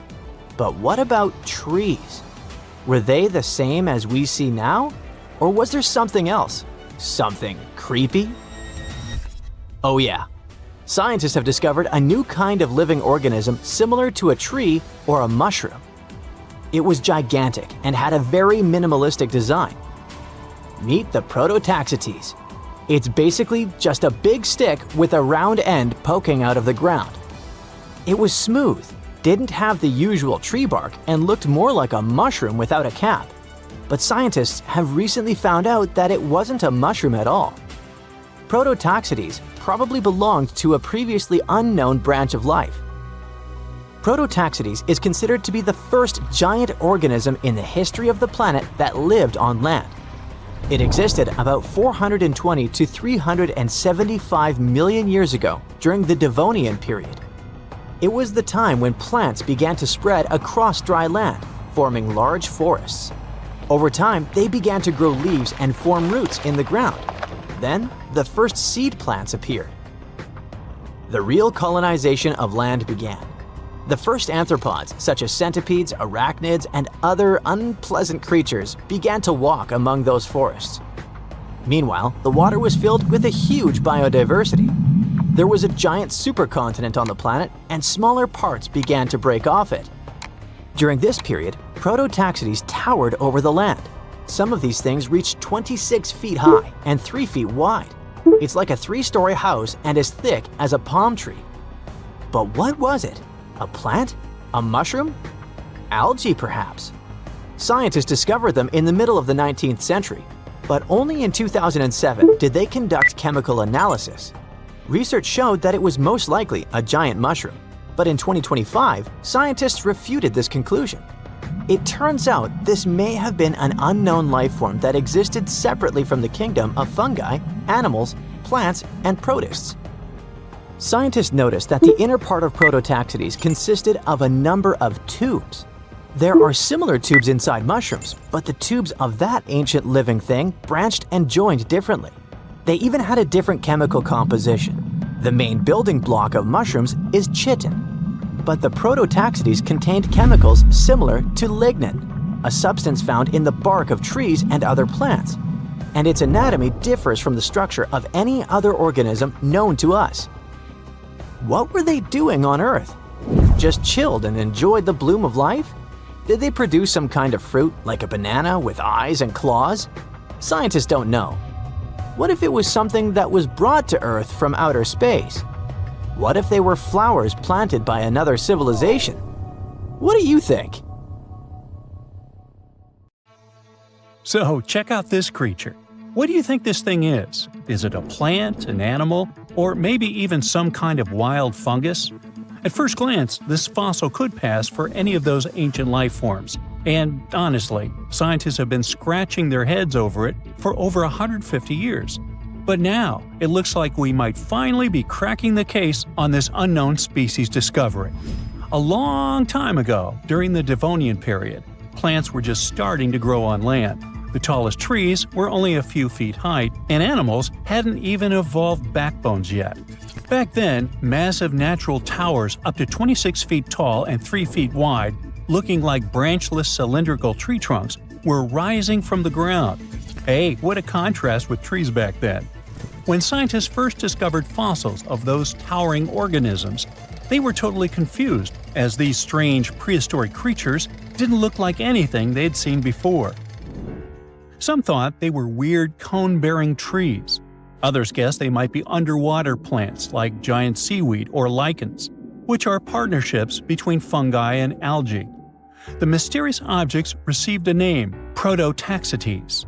When scientists studied them up close, their internal structure reminded them of a bunch of different things.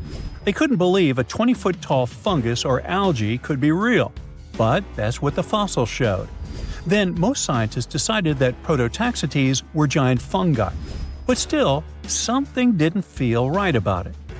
In 2007, they decided to finally get the Prototaxites mystery explained and ran a chemical test on the fossils. So they looked at the types of carbon inside them and compared them to regular plants from the same time. If Prototaxites were plants, the carbon ratios would match, but they didn't. That means Prototaxites weren't plants, and they receive carbon in a different way, not by photosynthesis, but probably more like fungi do. But then again, they look nothing like the mushrooms we know and love today.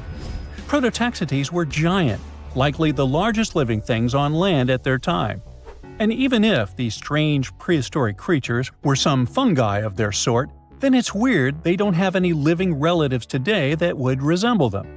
So, if we put all this together, it looks like Prototaxites are an entirely different and previously unknown life form that didn't leave any offspring. Now, Prototaxites aren't the only unclassified organisms on Earth. About 600 million years ago, there were no fish, no sharks, no crabs. Just simple life forms like algae and bacteria drifting through calm, shallow seas. But some seriously strange creatures, completely unlike anything we see today, lived among them. They looked like underwater ferns, stood perfectly still, and absorbed nutrients straight from the water.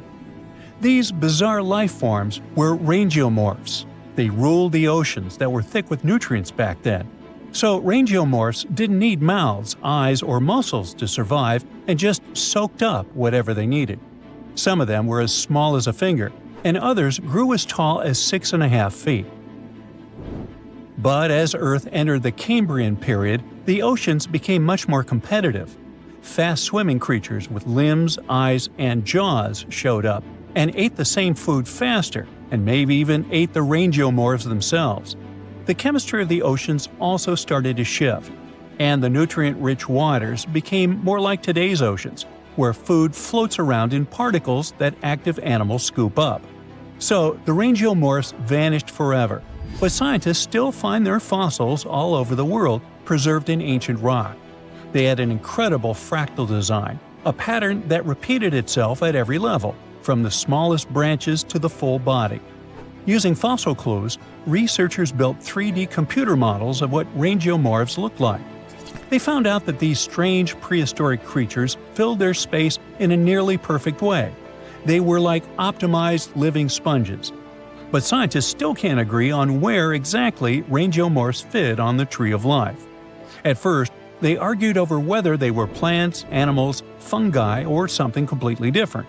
Now, most agree they were primitive animals, though they were so different that they might deserve their own unique branch, what scientists call a clade. And then there was Dickinsonia, another prehistoric creature that was so strange that scientists couldn't even agree on what it was for nearly 100 years. Some thought it was a giant single-celled amoeba. Others thought it was a type of lichen, or maybe a failed evolutionary experiment. This bizarre life form lived about 558 million years ago, long before dinosaurs, sharks, or even insects showed up. After many years of studies, Australian researchers finally got proof that Dickinsonia was an animal, and possibly the oldest one scientists have ever found. They solved the mystery thanks to really well-preserved fossil fat molecules stuck in the rock near the White Sea. These molecules were a type of cholesterol, the kind of fat found in animal cells. If cholesterol is present, it almost certainly came from an animal, sort of like animal DNA. Dickinsonia lived millions of years earlier than scientists had previously thought, and didn't look anything like modern animals. It had no head, no mouth, no arms, no legs, and definitely no organs. It was oval-shaped, like a giant pill bug or flattened jelly bean, with weird ridges running across its body. Some were tiny, but others grew up to 5 feet long, the size of a person. It didn't swim or walk, but was just lying on the seafloor, soaking up nutrients from the water or absorbing stuff through its skin. It was tricky to identify because most fossils came from high-pressure rock, where heat had destroyed all the delicate organic stuff scientists needed to study. To get to the good fossils, researchers had to rappel down 300-foot cliffs, dig out huge blocks of sandstone, throw them down, wash them, and then repeat the process. And inside one of those sandstone slabs was the fossil that changed everything. That helped finally confirm that Dickinsonia was an animal, which proves that complex animal life existed before the Cambrian diversification, where tons of new animals with bones, eyes, and limbs suddenly appeared. Scientists think the spot where they found these fossils might hold more clues about ancient life. For a long time, scientists had no clue what other group of ancient life forms, slime molds, were. These weird jelly-like blobs that pulse and ooze on rotten logs and forest floors aren't fungi like mushrooms, though people thought they were for years. It turns out they're more like amoebas, squishy, single-celled organisms that can move around. There are over 900 species of slime molds all over the world. You'll find them in soil, leaf litter, and especially on decaying wood. Scientists found them trapped in amber from 100 million years ago, and it looks just like modern slime molds. Scientists still know very little about how slime molds interact with other species, what role they play in ecosystems, or how they think without a brain, nerves, or a control center. But somehow, they can make decisions and adapt to their surroundings. It makes them a lot like social insects, like ants or bees, where no single bug is in charge, but the colony still works together as a smart group. Even without brains, scientists have trained slime molds to solve mazes just by responding to chemicals and learning from their environment.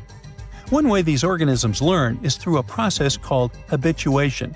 It's sort of like how you get used to cold water after jumping in a lake, or stop noticing an annoying buzzing noise after a few minutes. That's your brain helping you tune out something harmless. Some slime molds can do this too. If they get in nasty conditions, like salty, dry, acidic environments or chemicals, they'll avoid them at first. But if there's food on the other side, they'll eventually get used to it and push their way through. And if you let slime mold go dormant and wake up a year later, it still remembers how to deal with salt. They even seem to be able to decide where to go based on where they found food in the past. With more and more unknown species discoveries, scientists can paint a better picture of Earth's biological past. Hey there, curious history buffs! Have you heard the legend of the ancient race of giants of Nevada? Yes, I'm talking about actual giants that allegedly lived thousands of years ago. Now I know what you're thinking. Giants, really? Well, archaeological finds add fuel to this debate too. And here's where it gets interesting. Lovelock Cave was indeed used as a burial site, and some of the remains found there are much larger than average human bones. The cave is by the Humboldt Sink in western Nevada. It was once part of an enormous lake, which eventually dried up, leaving a number of smaller ones, including the Humboldt Sink. The cave became the home of the Site-Ka tribe. According to the legend, these red-haired giants were so big that they had to be buried in the cave itself. Indeed, later on, archaeologists discovered 8 to 10 foot tall skeletons. This legend started to unfold when a mining engineer named John T. Reed talked to the locals in 1886. Once Reed saw the cave, he knew he was onto something. The news spread soon, but the cave was attracting another type of attention too. The deposits of a fertilizer known as guano were discovered inside the cave. So a mining company began excavating the precious resource in 1911 and soon shipped more than 250 tons of the fertilizer to San Francisco. Unfortunately, some of the human remains and artifacts were neglected and lost in the mining process. This led to an official excavation in 1912 and 1924. After the top layer of guano had been mined, strange objects started to surface. Around the area, the earliest evidence of human habitation dates back about 4,000 years. The Lovelock culture lasted for some 3,000 years, and they left us with 10,000 stunning artifacts. The pits in the cave were like a series of time capsules hidden at different depths. Archaeologists determined the age of each pit by its depth. It turns out that many different groups used the cave for storage over a really long time, and the things they stored there give us a really cool glimpse into their cultures. It's like a giant ancient storage unit full of hidden treasures. What have the researchers found besides the giant bones, you might ask? Some other bodies were mummified using a method similar to the one applied by ancient Egyptians. These remains also had something in common with the bodies discovered as far south as Lake Titicaca. Both mummies had some red hair, yet there are scientists who believe this reddish hue is the result of the interaction with the environment in which the bodies stayed. So, while the story of the red-haired giants may be a wild and intriguing tale, not everyone is convinced. Some experts believe that the bones found in Lovelock Cave are simply the remains of prehistoric animals, like mammoths or sloths. But others insist that there's something more to the story. Other relics, such as finely crafted baskets and exquisite duck decoys made from tule fibers, were also found there. In any case, this cave is worth the attention it gets. By the way, you can still visit this cave today and see the pits of different depths with your own eyes. But let me tell you one thing, it's in a hot, dry, and isolated place. Archaeologists have made another discovery that seems to be straight out of a legend. They think they found the palace of the one and only Odysseus, who was the legendary Greek king of Ithaca and the hero of Homer's epic poem. Move over, Indiana Jones. We've got some real-life adventure happening here from around 1300 BCE. Apparently, this is the only palace mentioned in Homer's epic poems that hasn't been found. The excavations have been made on the Ionian Islands, and the view from the ruins found on the island of Ithaca are exactly as described in the Odyssey, says the professor who led the excavation team. Known to the ancient Romans as Ulysses, the Greek hero took 10 years to return home to Ithaca after the fall of Troy. For many years, Homer's other epic, called the Iliad, which tells the story of the protracted siege of Troy by the Greeks, was regarded as a myth too.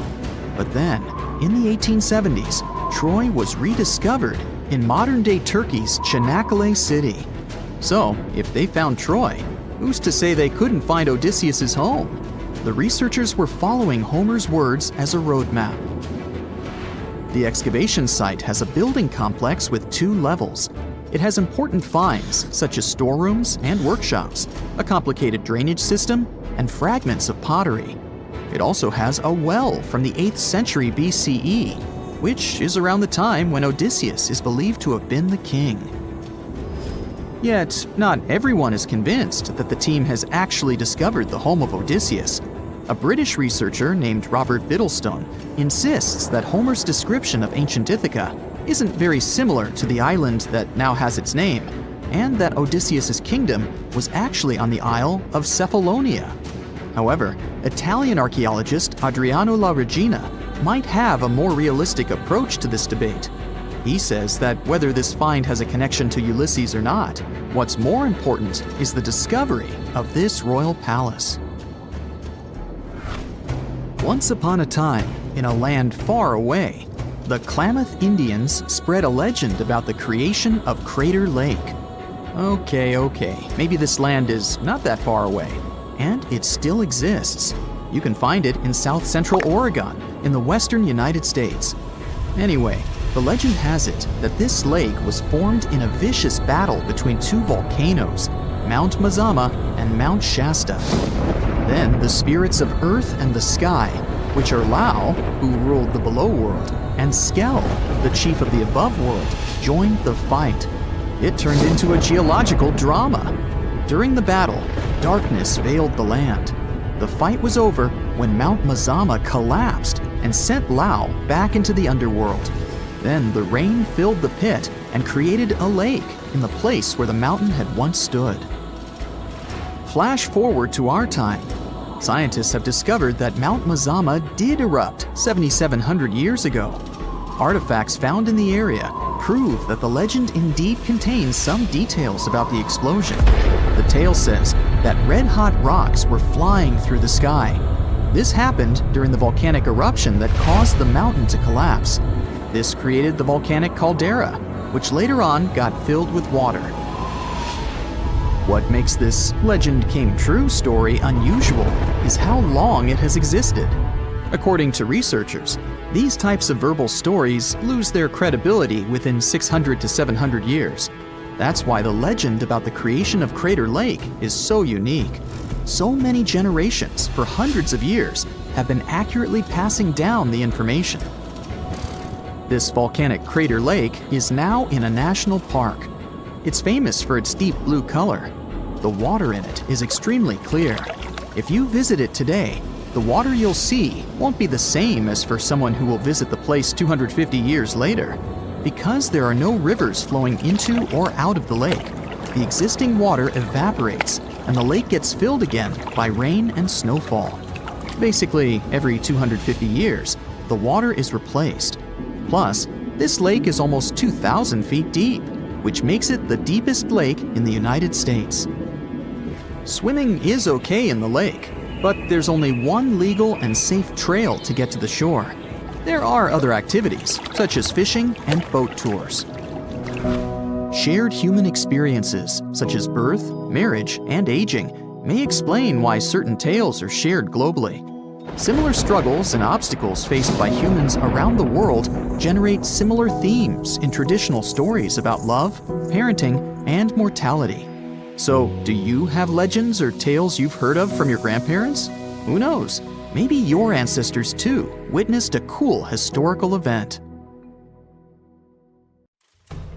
You're digging in Egypt's famous Sakara necropolis, also known as the ultimate VIP graveyard for pharaohs, when suddenly you find a giant pink door hiding something no one knew existed. Behind this giant stone door, one that wasn't supposed to open, by the way, you find a lost tomb of Egyptian royalty. Alright, history lovers, it's time to buckle up because archaeologists just pulled off something straight out of an Indiana Jones movie. Let's travel all the way to Sakara, one of Egypt's most mysterious and treasure-packed ancient sites. The star of the show? The prince you've probably never heard of, Prince Userref, son of King Userkaf. No one important, just, the founder of Egypt's 5th dynasty. No big deal. But the way his tomb was discovered. It all started with a massive door, made of pink granite, no less. But this isn't just a regular stone slab. This thing is about 14 to 15 feet tall and 4 feet wide. A giraffe could easily walk through it. This door is also definitely heavier than your neighbor's SUV. But here's the twist. It wasn't a real door. It was a false door, a symbolic gateway meant to allow the spirit of the deceased to pass between the world of the living and the afterlife. Normally, that's where the story ends. After all, false doors are common in tombs. But this one was extra special. You see, false doors were usually made out of limestone, which was pretty common and found everywhere in Egypt. To build one out of red or pink granite, people had to bring these rocks from a quarry located 400 miles away. And you can bet this wasn't a cheap trip.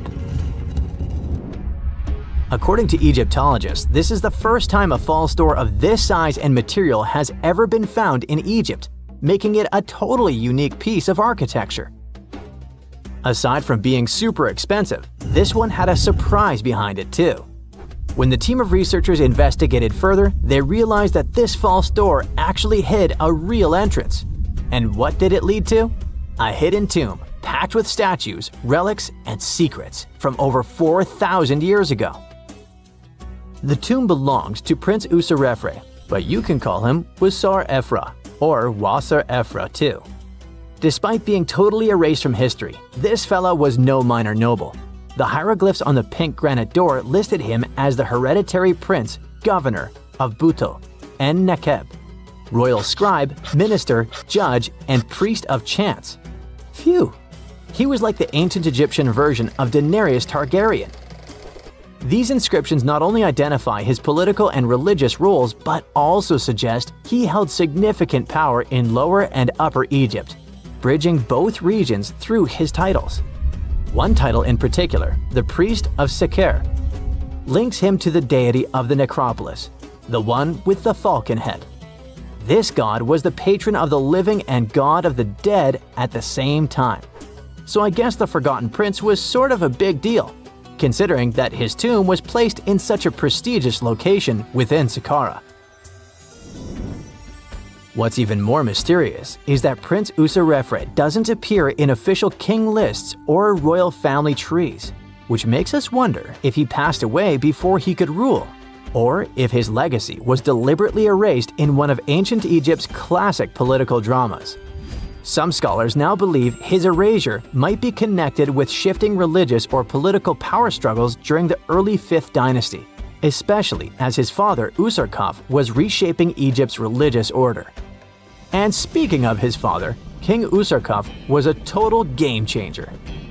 He wasn't just the founder of the 5th dynasty, he also kicked off a religious revolution by promoting the sun god Ra over older deities. That's right, Userkaf built the very first sun temple at Abu Sir, setting off a dynasty-wide obsession with solar worship. After Userkaf wrapped up his short but revolutionary reign, a whole lineup of pharaohs took the stage. Sahure, Neferirkare, Nusere-Ini, basically the boy band of the 5th dynasty. And these guys were all about two things: building pyramids and making money. They weren't just stacking stones, they were expanding Egypt's influence, opening up trade routes to far-off lands and blinging out their temples like it was nobody's business. Back in the tomb, things got even cooler. There was a beautiful red granite offering table covered with inscriptions detailing ritual foods, like an eternal menu for the afterlife, because they believed the deceased could magically eat this food. Fun fact, it was the funerary priests and their families that actually ate the food. There were also pottery shards, amulets, and painted walls, but the real showstoppers were the statues. And this is exactly where things get weird, in a good way. The team found statues of King Djoser, the guy who built Egypt's first pyramid, his wife, and their 10 daughters, inside Prince Userref's tomb. Hold up, Djoser lived a few centuries before Userkaf, so what were his statues doing there? Turns out, scientists don't really know. These statues were built during the reign of King Djoser himself and probably belonged to that first ever built pyramid. Experts believe these statues were probably relocated during the 26th dynasty, thousands of years after Djoser, maybe to protect them from destruction, or maybe because they were still venerated. Basically, ancient Egyptians were hoarders, but classy ones. Scientists also know for a fact that some engravings and statues found there were made way later, which means that this tomb probably turned into a deposit for fancy stuff. Or maybe this was just really ancient interior decorating. Anyway, that wasn't all.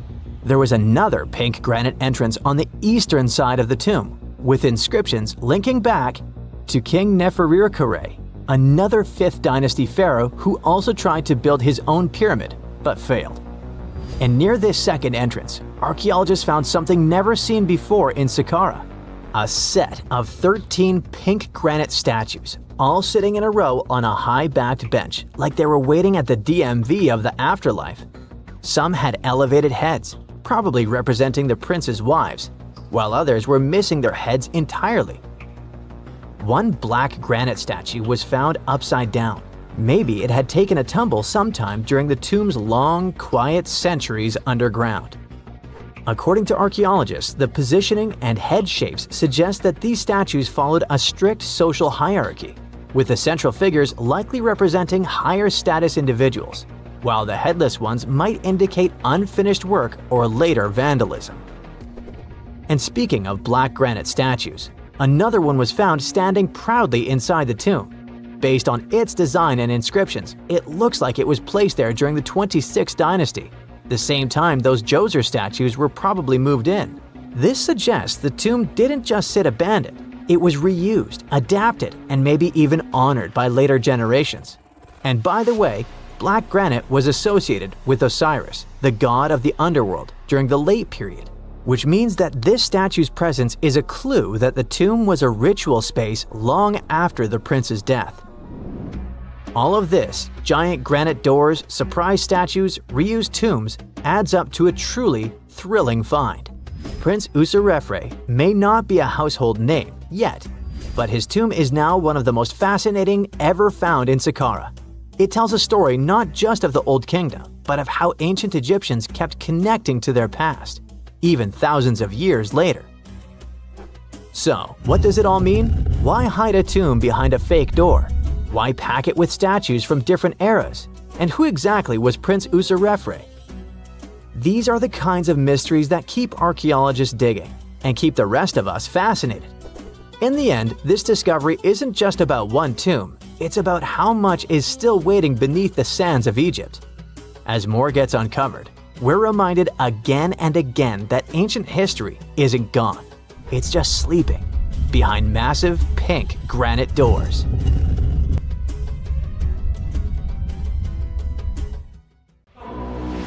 It's a perfect summer day.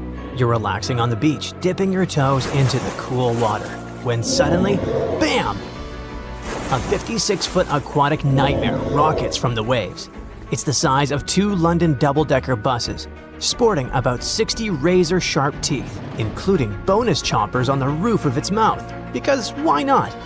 This aquatic beast isn't picky about its diet either. Sharks? Turtles? Other sea monsters? Yep, they're all on the menu. Meet the Mosasaur, a group of marine reptiles that ruled the oceans millions of years ago. If you've seen Jurassic World, you'll recognize them as the stars of that epic moment when a massive creature leaps out of the water to snatch a great white shark like it's sushi. That's a Mosasaurus, and it's every bit as terrifying as it sounds. Recently, scientists stumbled upon a fossil of one of those marine monsters in, of all places, Mississippi. Yes, Mississippi, the land of magnolias and catfish. Turns out it's also home to ancient sea dragons. This discovery was a happy accident. A team of geologists was mapping the terrain in east-central Mississippi when they noticed something strange poking out of the ground. It wasn't a rock or a seashell. It was a vertebra. And a massive one. In fact, it was so large it barely fit in the hand of the scientist who found it. The fossil likely belonged to the largest known species of mosasaur, the Mosasaurus hoffmanni. Now, the biggest mosasaur ever found clocked in at a staggering 56 feet long. This new specimen hit a solid 30 feet at least, and while it might not break the world record, it certainly makes the crown for the biggest mosasaur ever discovered in Mississippi. Fun fact, that's still longer than the average RV, and with way worse gas mileage. To be fair, the Mississippi Museum of Natural Science already had a couple of mosasaur fossils in its collection. But this newcomer might just steal the spotlight. And this isn't an isolated incident. In 2015, paleontologists unearthed the skull of a 24-foot-long mosasaur in North Dakota. Years later, a private fossil hunter, yes, that's a thing, found an equally huge mosasaur in Texas. Well, its jaw at least. These sea monsters, also known as sea dragons, by the way, actually have one of the wildest origin stories in paleontology. The very first skull was found way back in 1764 in a chalk quarry in the Netherlands. And at the time, scientists thought it was a whale. Then came a second skull, which was so impressive that French revolutionaries literally looted it during the siege in 1794. Legend has it they swapped it for 600 bottles of wine. Doesn't sound like a fair trade to me. That fossil actually helped pioneer the concept of extinction and got paleontologists buzzing for centuries. Since then, mosasaur fossils have popped up all over the world, like ancient scaly celebrities leaving their mark. From the Mississippi backwoods to the deserts of Morocco, from New Jersey to Belgium, scientists have uncovered everything from teeth to full skulls, sometimes even misplacing them in museum drawers for centuries. So what exactly were these terrifying titans of the deep? Well, let's just say, if ancient oceans had a most likely to eat everything in sight award, the mosasaur would win it. Picture a gigantic scaly torpedo with a mouth full of about 60 razor-sharp teeth, including some growing on the roof of its mouth like dental overkill. It had a long, muscular tail for propulsion and 4 paddle-like limbs that worked like turbocharged oars, letting it cruise through warm, shallow seas like a reptilian speedboat. Scientists believe they were close relatives of modern monitor lizards and snakes, which honestly just makes both of those animals way more terrifying.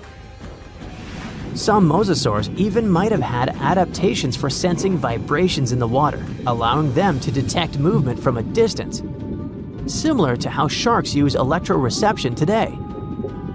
Their eyes were well developed too, giving them sharp vision in the dim ocean depths, a key advantage when hunting fast or elusive prey.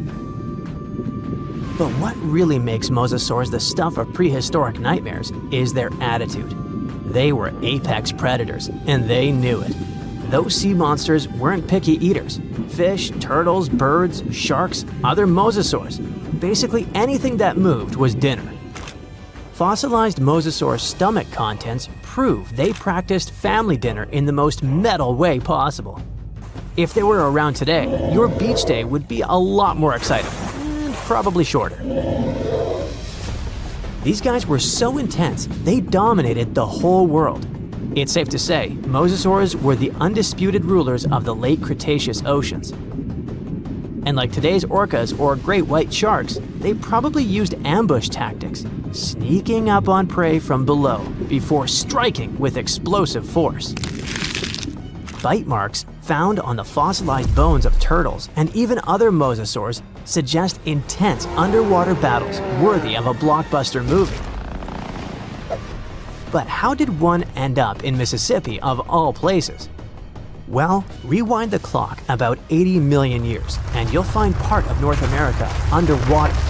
A vast shallow sea known as the Western Interior Seaway split the continent in two, running from the Gulf of Mexico to the Arctic Ocean. It was warm, teeming with life, and yes, crawling with sea monsters. This prehistoric seaway was a watery wonderland. Imagine long-necked plesiosaurs gliding through the water, birds with teeth diving for fish, and oysters the size of car tires clinging to reef-like structures. Even giant fish like this weird guy over here called it home.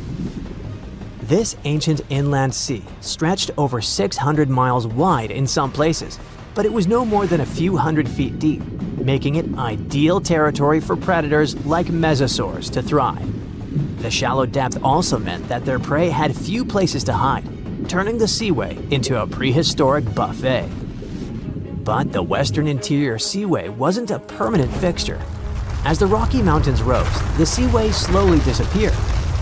Over millions of years, it transformed from a shallow ocean to swamps and then to dry land. Today, what was once an ocean is now the Midwest, complete with cornfields, cows, and the occasion mosasaur vertebra hiding in the dirt. Now, this wasn't exactly the end of the mosasaurs. Sadly, even these monsters couldn't outswim extinction.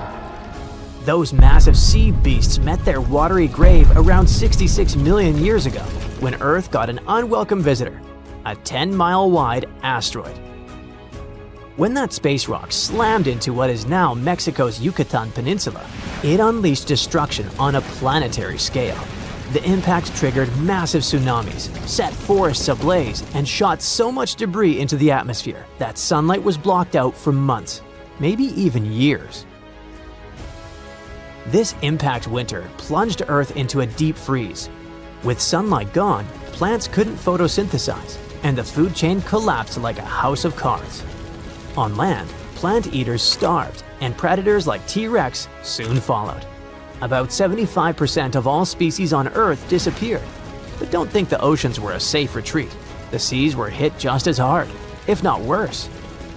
First came the mega tsunami that devastated marine life along coastlines.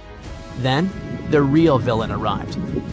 You see, without sunlight, phytoplankton, those tiny microscopic plants that serve as the foundation of the marine food web, perished. With them went zooplankton, small fish and filter feeders. And when the buffet dried up, the big predators like the mosasaurs went hungry. No food, no future. With plunging temperatures and ocean acidification, even the ocean's top predators couldn't survive.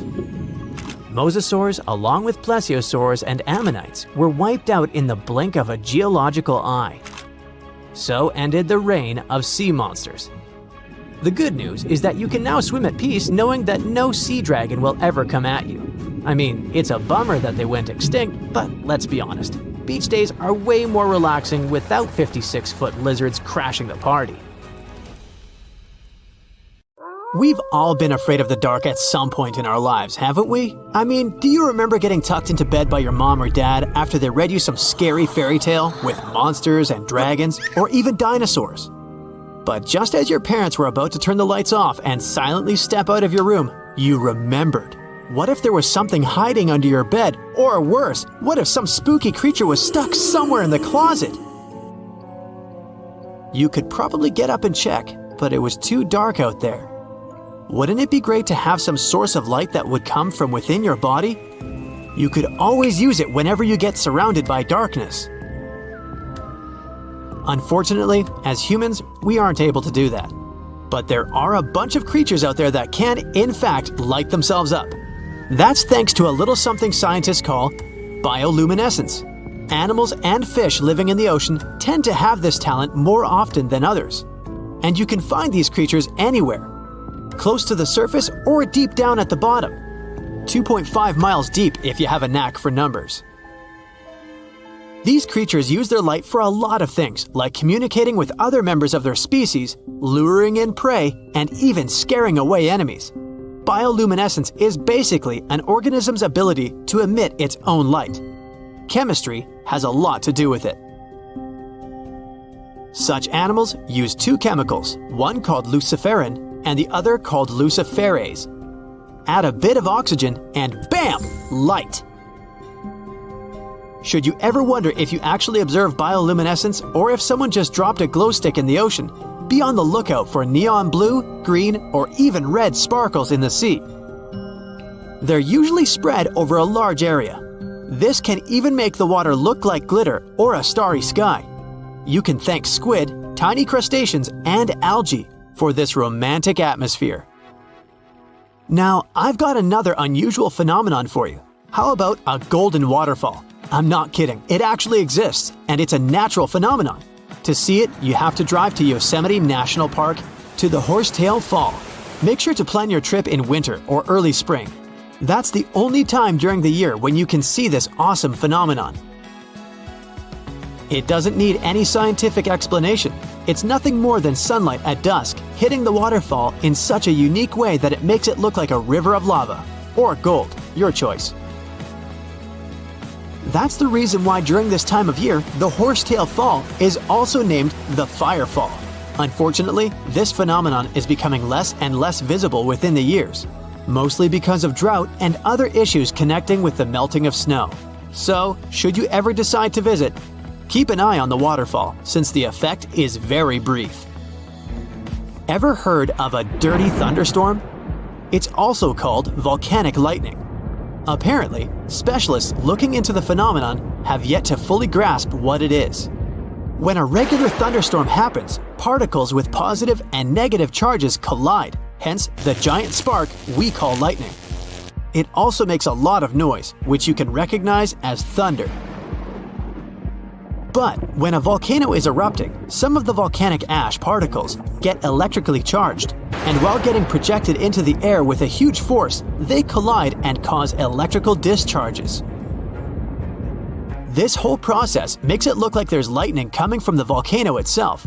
Imagine all that ash, gas, and smoke coming from the crater, and then add some electricity to the mix. It'll make the whole picture look really bizarre. No wonder this phenomenon is called the dirty thunderstorm.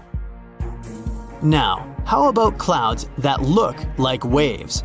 Those are called asperitas clouds, and they're actually quite close to the ground, unlike your regular day-to-day clouds. The name comes from the word aspero, which in Latin translates to rough or uneven. On rare occasion, you may spot such clouds when the weather is calm, but they're mostly associated with thunderstorms. These clouds appear during unstable atmospheric conditions, and surprisingly, they don't produce rain. Even though they do resemble dark storm-like clouds, they also create random patterns, tricking your eyes into thinking you're looking at the surface of the sea from under the water. Another impressive kind of cloud is called mammatus clouds. What makes them so special is a series of bulges emerging from the base of each cloud. One such cloud enters a level in the atmosphere where the wind direction changes. You can see these wave-like patterns in the sky. Australia is the place for you if you like surfing, but not all the waves you can catch there are made of water. Near a town called Hayden, there's a mysterious wave made out of rocks. This granite formation supposedly dates back to 2.63 billion years ago. That's way before dinosaurs started hanging around the planet. Standing at 49 feet high and 360 feet long, the wave was formed as a result of two processes: weathering and erosion. There's softer sediment at the base of the wave rock, which was chemically weathered by groundwater. Winds and rain did the rest of the job, causing the erosion of the rest of the formation. Its red, yellow, and gray stripes are made of iron hydroxide, carbonates, and other chemical compounds that were washed down by the rain. You've made it to Australia, so stick around a bit more. There's one more location here that seems unreal. You'll need to fly over this one, however, if you want the best picture.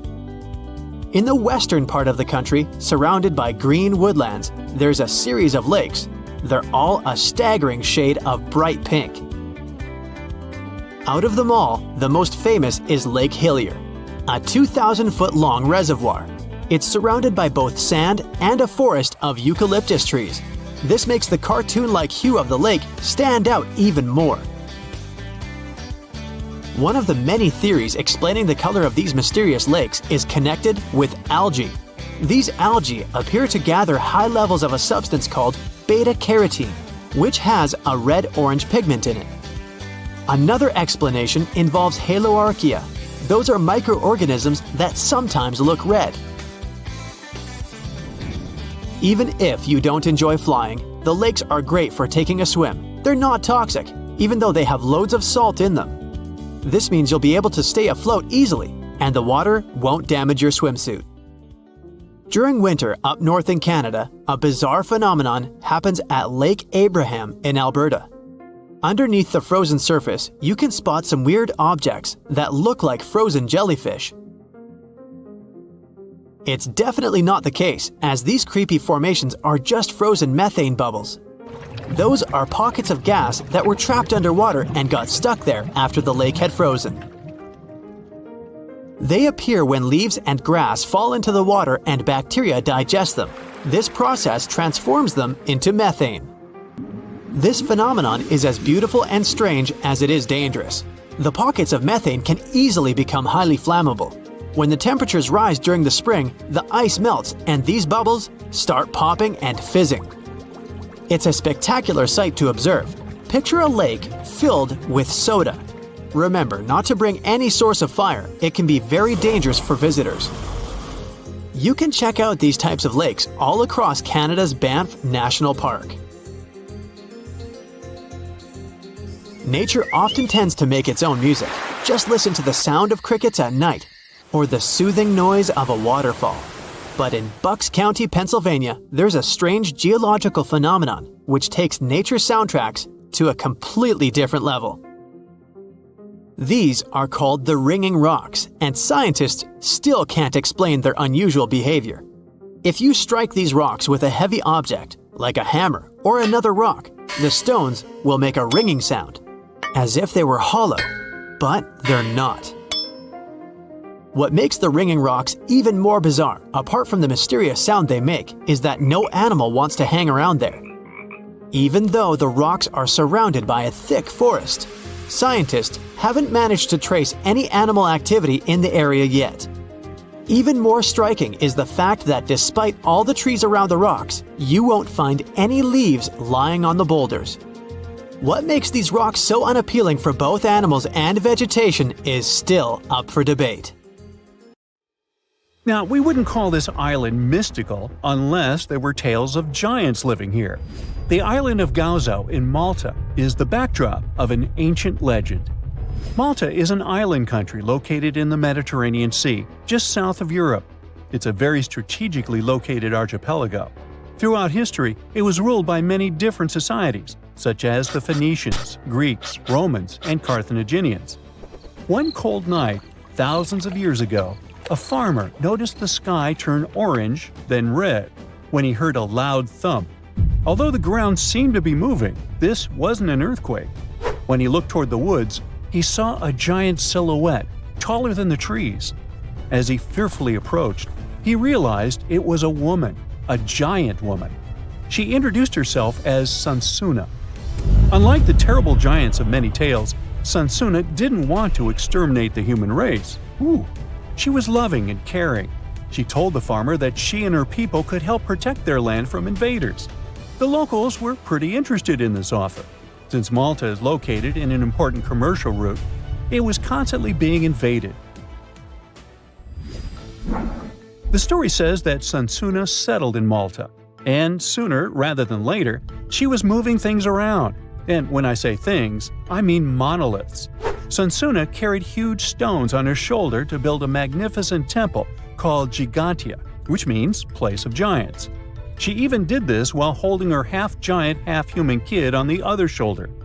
Some say Sunsuna lived exclusively on beans and honey, although others replace honey with water. The funniest bit here is that Malta is the 10th smallest country in the world, but it somehow managed to host giants. Hey, go figure.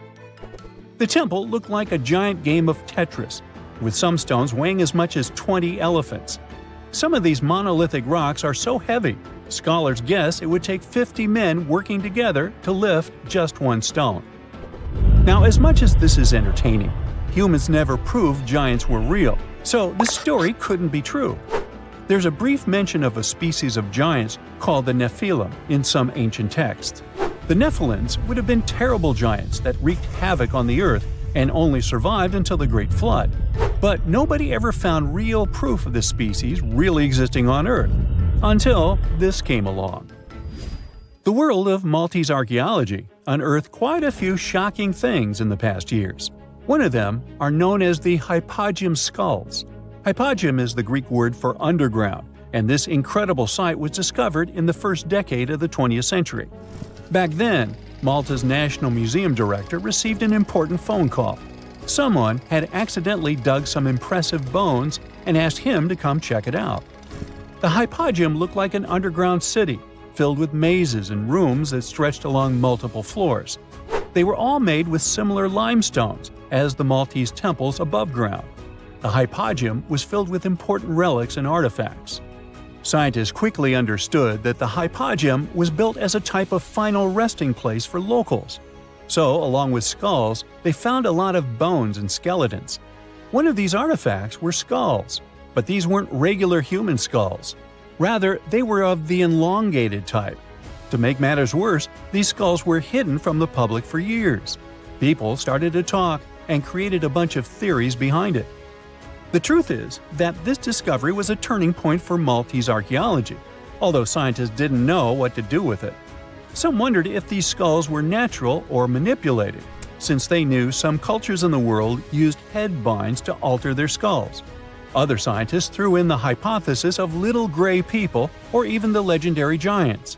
Some say that the elongated skulls could have been sculptures that worshipped otherworldly deities. There was no way to confirm any of these theories, so the question remained: who were the builders of Malta's megalithic temples? Now let's take a look at what scientists know. The Maltese megalithic temples have been standing strong since 3500 BCE, which is even older than the pyramids of Egypt. The main dilemma here is that these temples were built even before we invented writing, yet they required advanced technological skills to exist. The Gigantia Temple seems too absurd to have been built by humans. The South Temple has a corridor with 4 oval rooms on the sides, looking like a big shamrock leaf. In one of these rooms, scientists found altars decorated with spiral patterns. It looked like an altar of some sort, indicating early Maltese people used them for ritualistic purposes.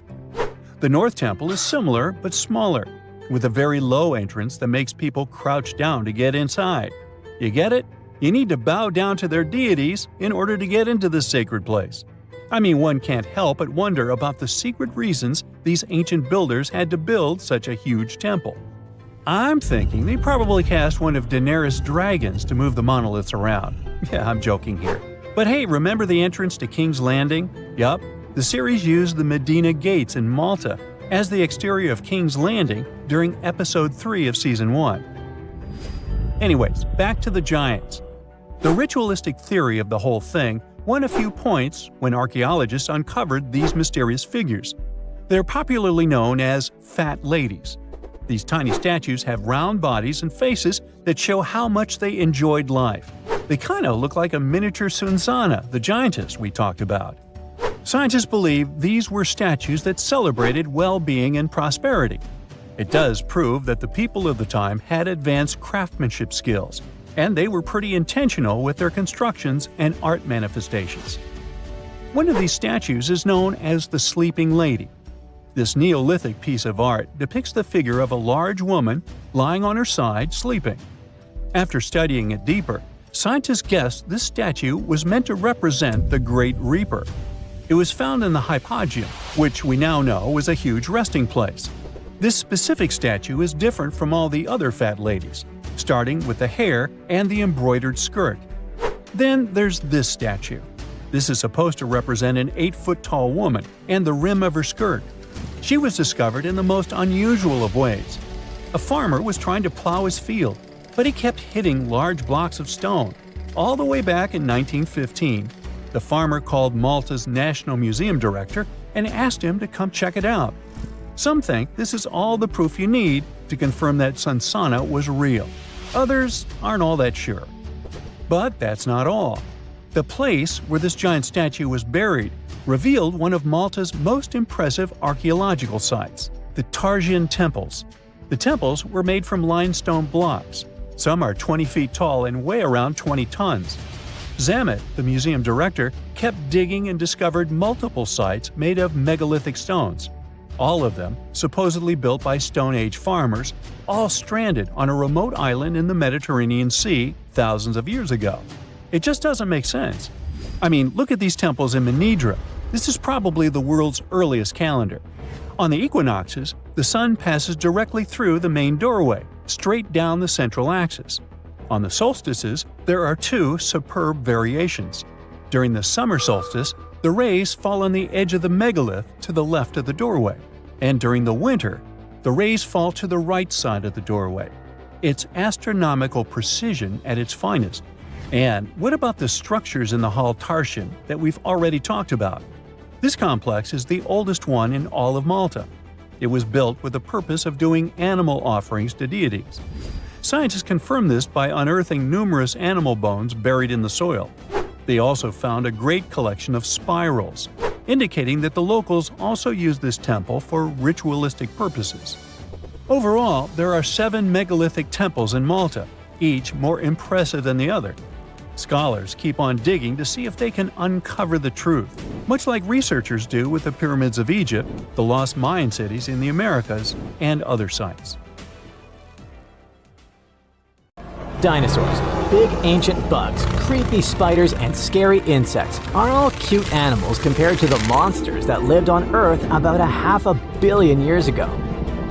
For example, here's a creature that swam in the water like a stingray and had 3 eyes. Its mouth was like a pencil sharpener. 2 long claws with forked tips like pincers protruded from its head, and its gills were somewhere in the back. This is not a thing from a sci-fi movie. This is Mosasaur. Its remains are preserved in excellent condition. Let's look at it more closely and study other similar monsters.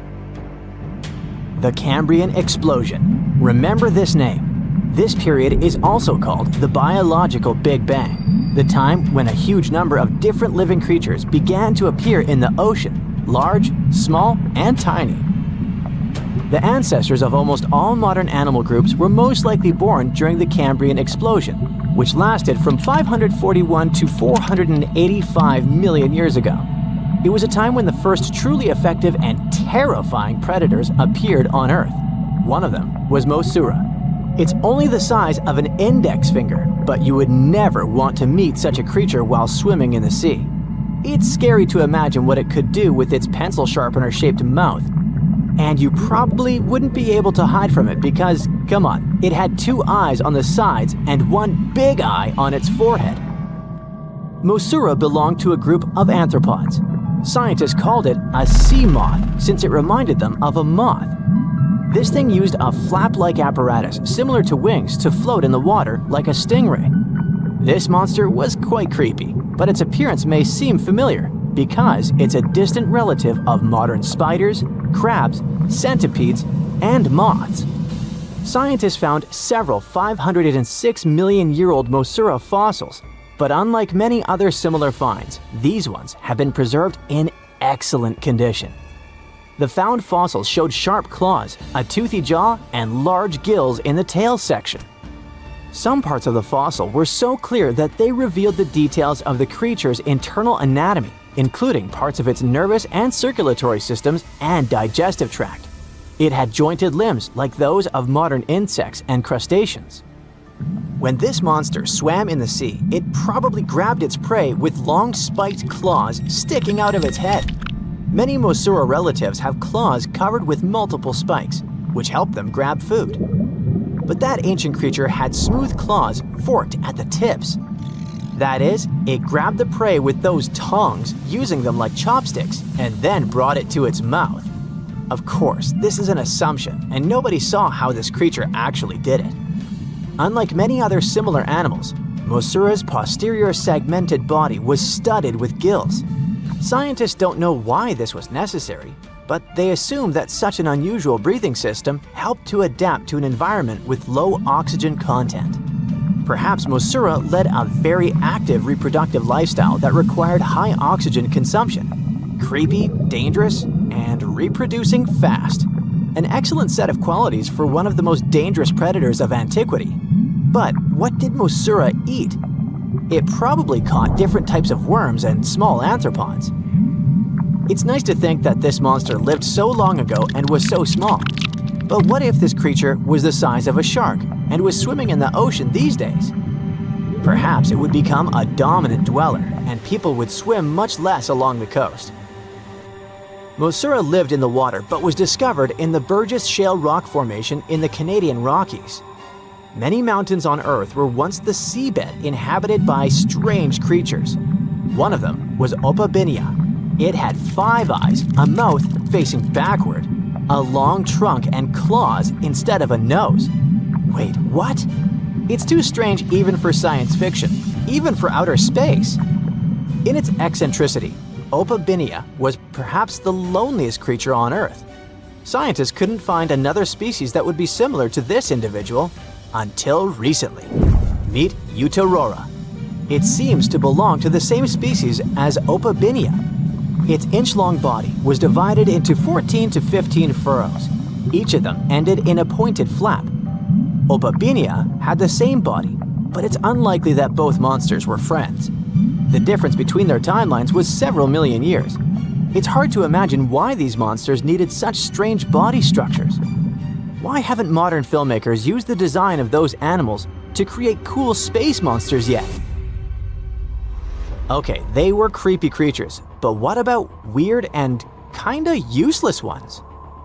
Scientists have discovered Su, a legless creature with no head turned inside out. Huh? This 444 million-year-old creature was found in South Africa, north of Cape Town. They called it Su after the discoverer's mother. In fact, it's some kind of new arthropod species that may have lived in low-oxygen waters. This creature was turned inside out, and the outer shell with the legs and head was lost. Thanks to mineralization, muscles, tendons, and even Su's intestines were preserved on the fossil. It's a great success to find such detailed remains of an ancient creature.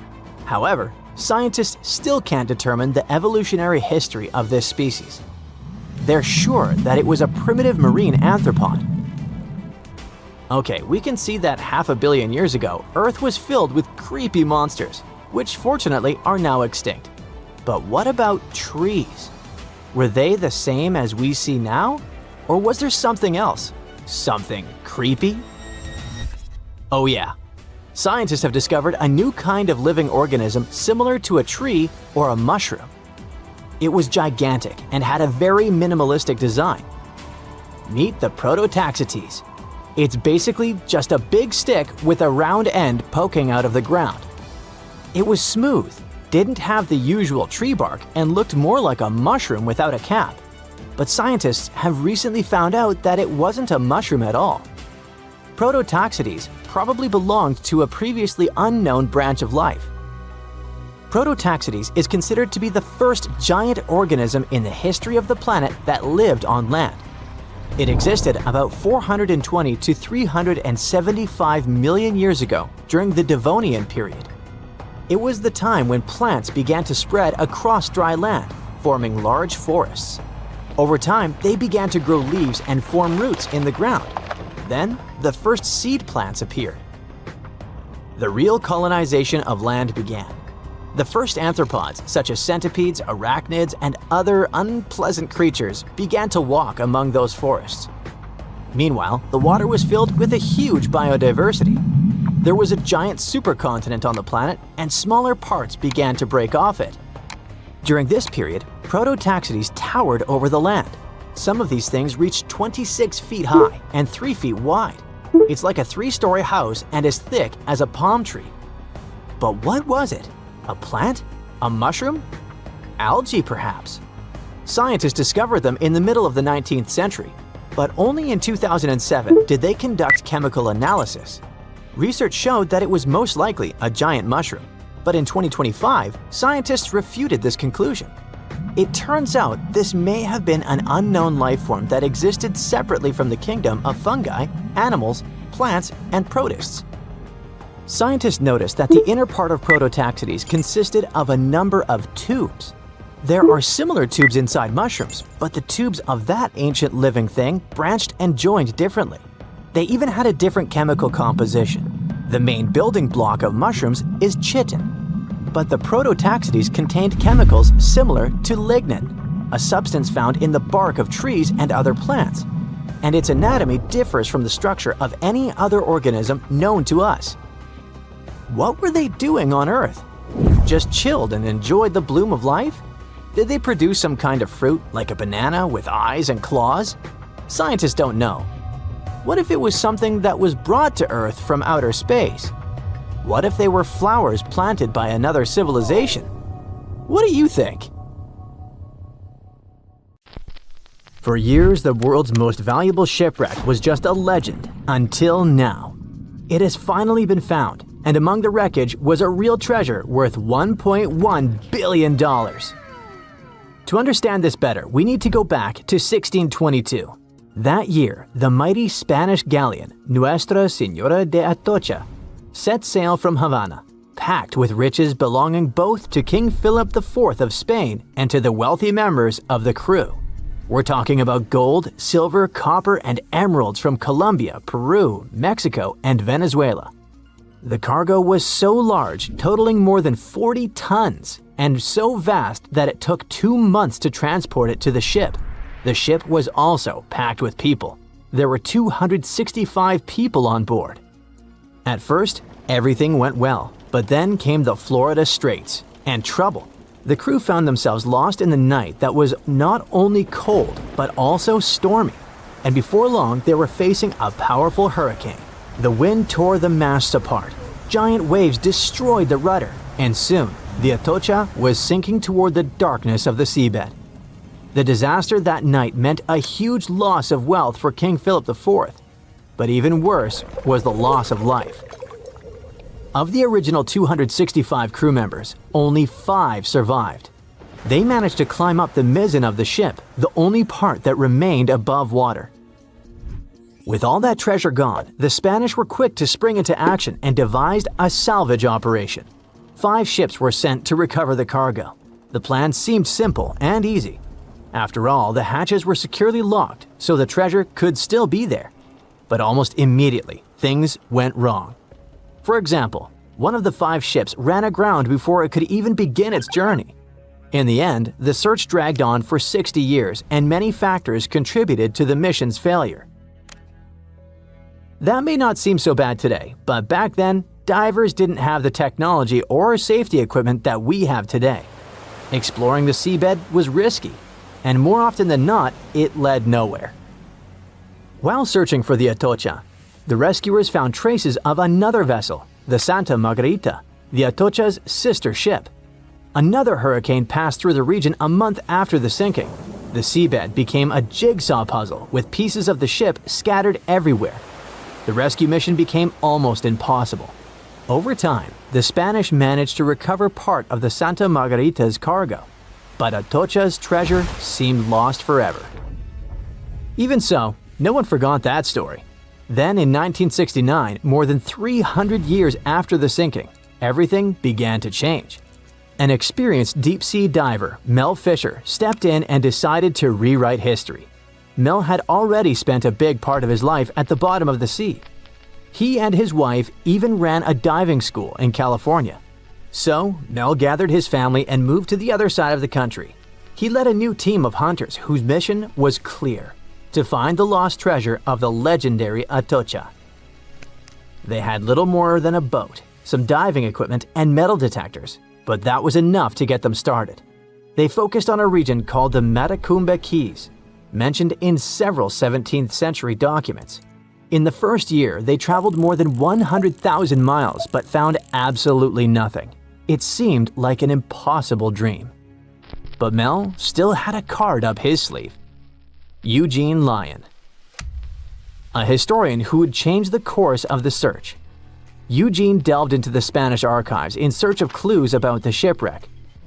It was there that he found an important document that mentioned a group of people trying to save it. On the last page, it was mentioned that an area 100 miles from where Mel was searching had been the scene of the main exploration. This little piece of information was the needle in the haystack they needed. They rerouted the ship and soon arrived at the new location.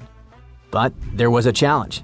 That part of the ocean was deeper and the visibility there was almost zero. It was difficult to see your own hands. However, Mel knew how to deal with the adversities of diving and came up with a simple and brilliant solution. He installed 2 large tubes on the boat called letterboxes. Those tubes could be lowered in front of the propellers. The idea was ingenious. They sucked clean water from the surface and directed it to the bottom of the sea, exactly where the divers were. This technique not only cleared the murky water, but also helped to reveal objects that had been hidden for centuries. And still, the search took 16 years. During that time, Fisher found many lost items. Then, in 1971, they discovered a huge anchor. This was the first clue that they were close to finding the Atocha. In the following days, more objects appeared. Cups, swords, and ancient nails turned up. To keep everything organized, the team created a circular map. On it, they marked the exact location of each item they found. They also used radio transmitters on land and a receiver on the boat, which allowed them to know precisely where they were. The system was so efficient that it could measure the position with a margin of error of just 1 foot.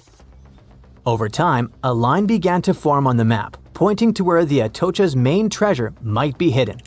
They followed this trail for 2 years. Just when they were starting to lose hope, they found silver bars. It was the year 1973. This opened the door to much bigger discoveries. The silver alone was worth over $100,000, but the real treasure was yet to come. On July 20th, 1985, valuables that would be worth around $1.1 billion today were finally discovered in the main hull of the ship. The treasure included 180,000 silver coins, 24 tons of silver bars, 125 gold bars, a collection of pearls, and 66 pounds of emeralds. Some of these finds were priceless, not only because they were rare, but because of their history. The Atocha Cross, the Royal Orb, and the Atocha Ring, 3 royal artifacts, were found in near-perfect condition. The Atocha Cross was the most valuable of all the artifacts. It had 9 brilliant green emeralds set in 22-karat gold. A true treasure from the past, shining once again after centuries underwater. Soon after the discovery, the state of Florida thought, wait a second, we want a piece of that treasure. They went to court, demanding a whopping 25% of the value. A bitter legal battle ensued, and it lasted 8 years. It even went all the way to the Supreme Court. But in the end, treasure hunter Mel emerged victorious. He was even invited to The Tonight Show, showing off a massive gold chain found in the wreckage, wrapped around his waist like a belt. People called it the money chain, and for good reason. The find was so big that the wreck was declared the world's most valuable by the Guinness Book of Records in 2014. After the initial excitement, Mel sold some of the gems, but the bulk of the treasure remained in the family for a while. What was left was auctioned off. No one knows exactly how much the jewels were sold for, but one thing is for sure. Their value has skyrocketed over the years, and it's not just about the sparkle, it's about the legend that lives behind them. Today, these treasures are part of the Particular Museo collection, the largest private collection of the Atocha artifacts in the world. And no, they're not for sale. But the good news is that you can still see them. They're on display, shining brightly in homage to Colombia's rich history and the famous mine from which they came. The people behind them say that these emeralds are as iconic as the rubies of Mogok or the sapphires of Kashmir. And honestly, they're right. Hey, welcome to the Dino New Year's party. Hey, everyone you know well is here. Tyrannosaurus, Triceratops, Stegosaurus, Raptor, Diplodocus. But there will also be someone new, a guest who will surprise you. You see, paleontologists have discovered a new dinosaur species that was somewhat like the T-Rex, but with a twist. These guys would rather eat a crunchy salad than a juicy steak. Hey, meet this dude. Any guesses on how to pronounce this? Duonicus sacobatri. Thanks, please hold your applause. These are herbivorous guys that belong to the Therizinosaurs. But they had one awesome feature. A feature that showed scientists that Duonicus belonged to a new branch of dinosaur evolution, about which little is known. But hey, let's go back to the dino party, shall we? Here you can see dinosaurs with different personalities. The T-Rex is a bully and toothy. The Velociraptor seems to be very toxic and moody. The Triceratops or Stegosaurus are aggressive but silent. You know, like those guys that don't touch anyone, but it's better not to mess with them. So among them all, the Therizinosaurus is a chill guy that will always help, will always keep you company at a party, and will never be annoying. Therizinosaurs lived in what is now Asia and North America during the late Cretaceous period, about 100 to 66 million years ago. Their anatomical features made them look more like predators like the T-Rex, but Therizinosaurs were herbivores, with large crescent-shaped claws. In some species, they reached up to 20 inches. Now imagine how dangerous these monsters would have been had they been carnivorous. But they used their claws to grab tree branches and eat leaves. The Duonicus was quite large, just under 10 feet in length. A hippo was about the same size, and their weight was about 600 pounds, which is almost half the size of a horse. Therizinosaurs had a long mouth, a bit like a duck's nose, and long front paws with 3 thumbs. But the Duonicus that has been found recently was unique because it only had 2 fingers on each hand. The 2-fingered dinosaur discovery has sparked joy among paleontologists.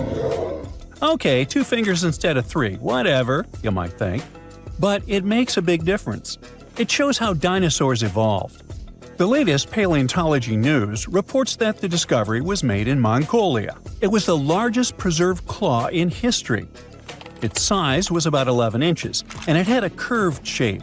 That means it was like a giant banana. The coolest thing was that the claw was covered with keratin. Our nails are made from this material too. Can you imagine? Large lizards that lived tens of millions of years ago had claws with the same composition as our nails. Nature is amazing, isn't it? Do you know this crazy theory that the T-Rex evolved into a chicken and the Velociraptor into an ostrich? There must have been tons of evolutionary changes. But the 2-fingered dinosaur discovery offers us a more understandable and more detailed explanation of how dinosaurs evolved. Therizinosaurs had 3 clawed fingers on each paw, but why did nature get rid of one of them? Scientists believe that it was practical. It's possible that a paw with 2 fingers was much stronger and more flexible than a paw with 3. This way, dinosaurs could grab vegetation and branches, like chameleons do. Scientists have also suggested that the 2-fingered long paw helped the dinosaur defend itself, care for its mates, and even play. It's hard to imagine what they could be playing at. Maybe they did high fives or high twos. It would be cool if they had used those paw pliers not only for taking food, but for fighting off predators. And speaking of predators, the T-Rex had a similar front paw structure, but its small paws were useless. It would be cool if the Deinonychus could box with them or climb trees. Yes, it was an herbivore, but that doesn't mean that other bad dinosaurs could bully it. Let's just think that the Deinonychus was kind of weak and formidable to the strong. That's why it would be the most welcome guest at the dinosaur party.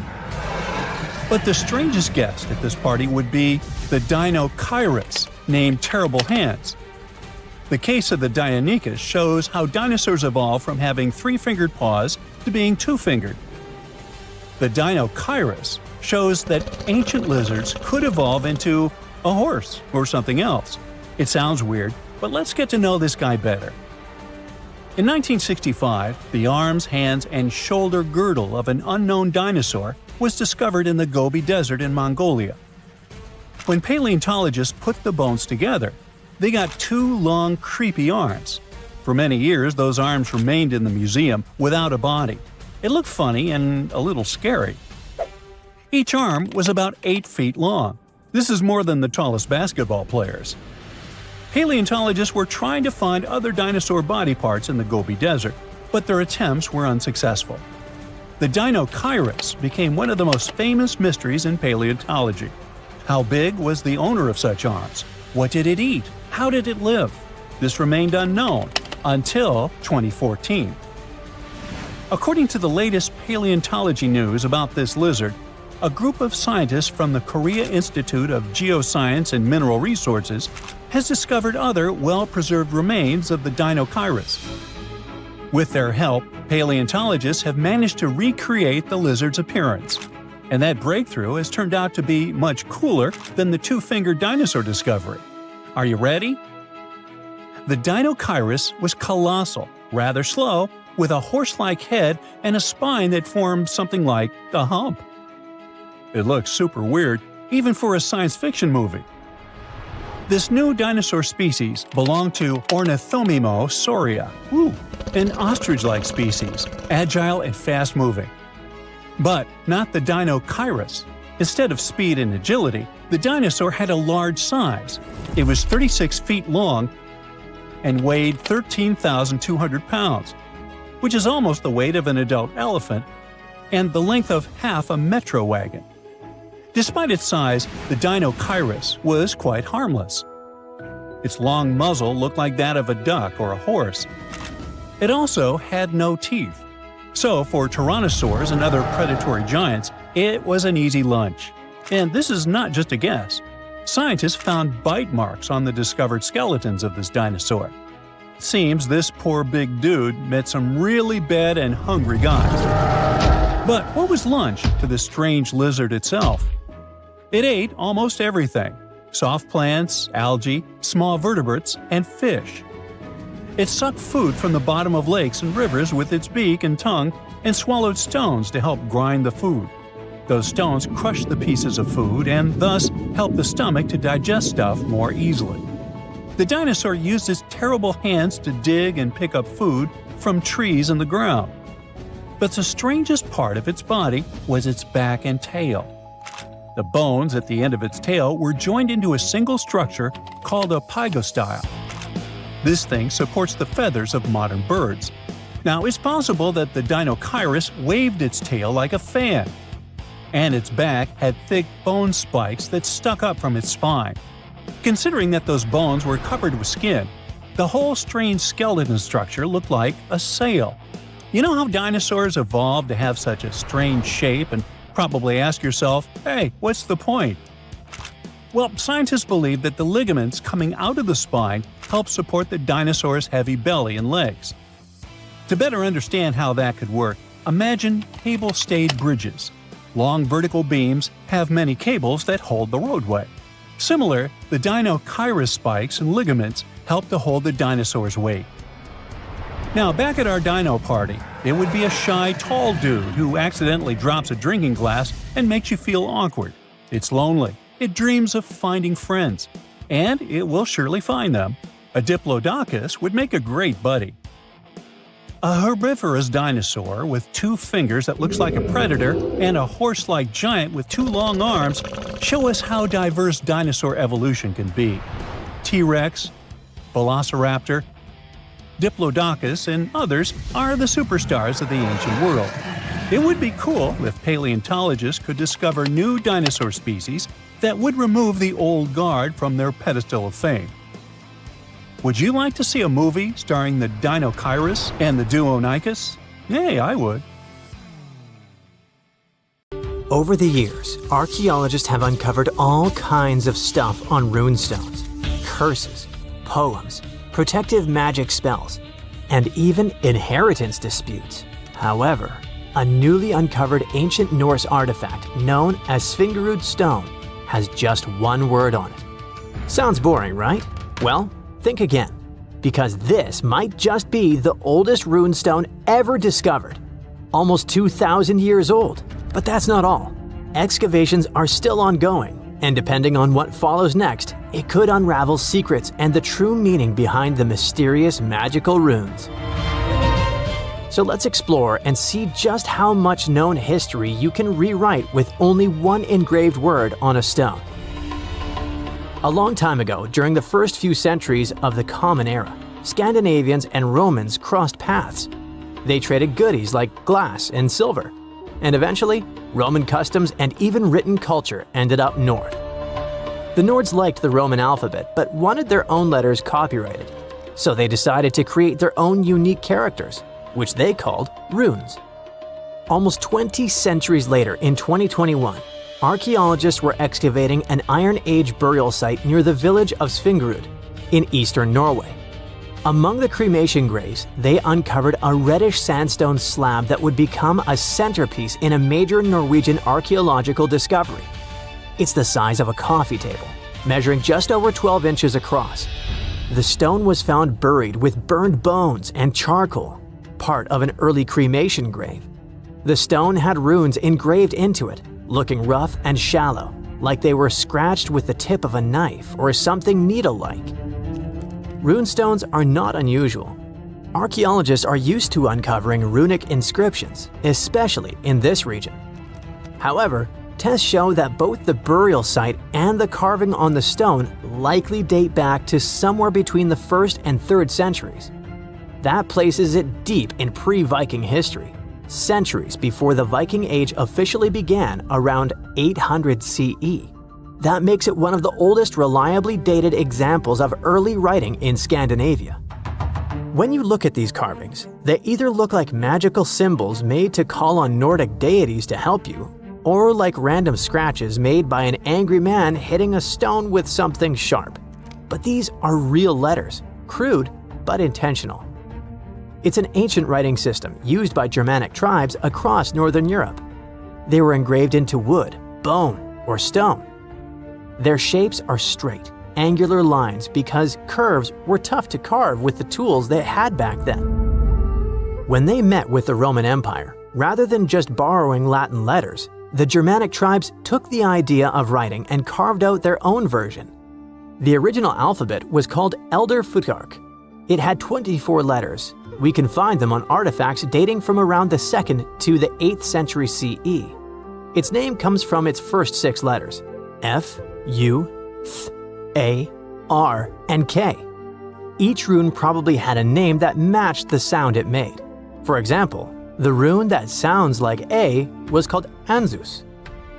However, nobody from back then left us a memo explaining the names. In fact, the knowledge of how to read them was forgotten until 1865, when Norwegian linguist Sophus Bugge deciphered them by comparing clues. He examined later rune alphabets and ancient poems that referenced the runes, like a detective sketching a suspect from scattered witness clues.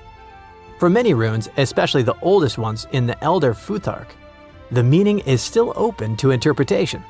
They weren't common knowledge, which is reflected by the fact that only some 350 surviving inscriptions remain. This changed eventually when the Scandinavian language evolved from Proto-Norse into Old Norse, spoken by mighty Vikings. The Elder Futhark was reduced from 24 to 16 runes to reflect the changes in the language, thus becoming the Younger Futhark, which was far better spread.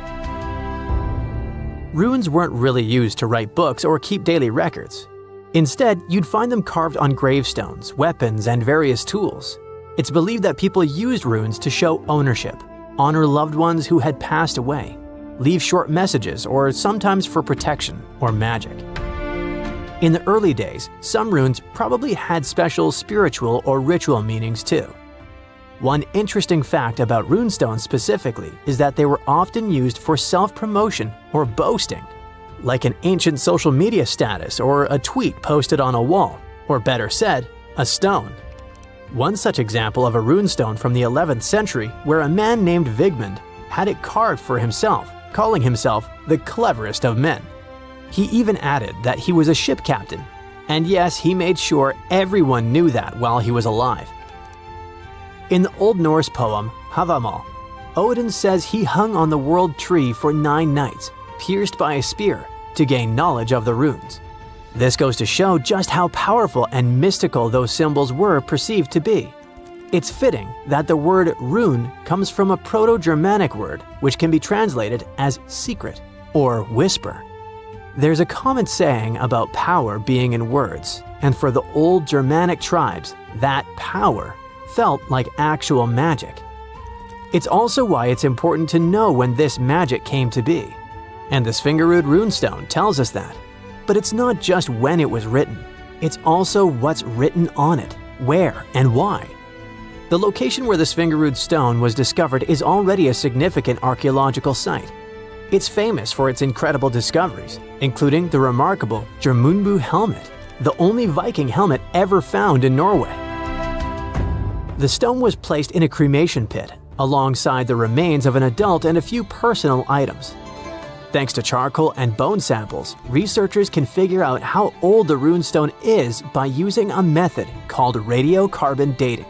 The Svingerud stone isn't the first ancient Norse artifact with runes that archaeologists have discovered, not even close. People carved runes into all sorts of everyday objects like combs, jewelry, and knives long ago. Some of those might even be just as old. Other finds have runes, but they're often broken, loose, or don't have clear dating. However, with radiocarbon dating, scientists have confirmed that the Svingerud stone is really the oldest runestone ever found. The writing on it suggests that it was part of a ritual and might have even been a message to the deceased. The inscription isn't long. It's just one word, Idiburg. No one knows exactly what it means. The clearest part says Idibera, and most researchers agree it's probably a name. Maybe Idibera in a genitive form, meaning of Idibera or belonging to Idibera. So this could be the name of the person buried there or someone being honored. There's a decent chance it's a female name, possibly making this the earliest known female rune inscriber in history. But researchers now believe that the Svingerud runestone is a part of a bigger monument. They found more than a dozen sandstone pieces scattered across several graves at the site, and when they assembled them in the lab, they fit together like a puzzle. This suggests they all came from one single upright stone. The main piece with the inscription was found in one grave, but other similar pieces were buried in nearby cremation pits. Archaeologists think it was broken and reused in a ritual, maybe to connect different people or generations who had been buried there. Instead of just marking one grave, it might have first been a memorial and was later put back into the other graves as a symbolic act. Some even speculate that the runes might have been carved by different hands throughout various time periods.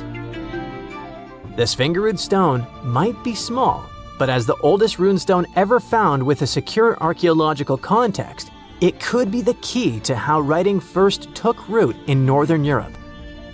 This Norwegian archaeological discovery proves that runes were already tied to ritual, memory, and maybe even women. And if it's just a fragment of a larger monument, we've only seen part of the picture. Ancient Norse artifacts like this reshape what we know about pre-Viking history. And with luck, more runestones will follow, maybe even from another female rune inscriber. We all grew up believing that Stonehenge is the world's most ancient observatory, but now it has some serious competition for the title. Nabta Playa was built more than 2,000 miles away in southern Egypt and thousands of years before Stonehenge and even the pyramids of Giza. In 1973, a Bedouin guide stumbled upon a strange group of huge stone formations while crossing the Sahara Desert. He led American archaeologist Fred Wendorf to the site, located about 60 miles from the Nile. Wendorf's friend and colleague claims the team found the stones while stopping for a bathroom break in the desert. Either way, what they found changed history. At first, Wendorf thought the stone structures were just natural formations, but then it hit him. This area was once a lake, meaning no natural rocks should even be there. He kept coming back to the site for decades, and by the early 1990s, his team finally uncovered a circle of stones that seemed to line up with the stars in a way no one could explain. After 7 long years of trying to crack the mystery of the site, Wendorf reached out to an expert in archaeoastronomy. They study how ancient people used the stars. One evening, while the expert sat in the cool desert sand staring at the stones, he realized that they formed a pattern radiating outward from a massive burial mound. One by one, as they dug into the sediment, the buried megaliths started lining up like spokes on a wheel. The team had already used radiocarbon dating to test samples from fire hearths and tamarisk wood roofing found inside the stone circle. Nabta Playa had dozens of standing stones, all a few feet tall. Some of them lined up exactly with the sunrise on special days, and others matched up with bright stars in the sky. Inside the big circle, there were 6 special stones that may have been used for rituals or marking important times of the year. Around them, 29 standing stones might have worked like a simple calendar to help people know when it was time for something important, like the summer solstice, the longest day of the year. When the sun rose in just the right spot, it was a sign that the rainy season was coming. The stone circle once aligned with the brightest stars in the northern sky: Arcturus, Sirius, and Alpha Centauri. Some stones even pointed to the constellation Orion. By tracing Arcturus's movement across the sky, they figured out that it matched perfectly with the circle around 4800 BCE. That means it was the oldest astronomical site ever discovered. And the people of Nabta Playa may have been watching the stars thousands of years before telescopes were even invented. It looks like it had a huge meaning for people living and traveling through the desert. Over 10,000 years ago, the long, cold, and dry ice age that lasted for tens of thousands of years was finally fading away. Northern Africa got massive monsoons and rains that filled up seasonal lakes. So, parts of the desert turned into short-lived oases. For the nomadic people who roamed this harsh land, these summer rains were everything. Their entire way of life revolved around cattle. When archaeologists opened the central tomb at Nabta Playa, they dug up cattle bones and even a massive rock carved into the shape of a cow. The people who built it used the stars to guide them and find hidden watering holes like Nabta Playa, which likely held water for about 4 months a year, starting with the summer monsoons.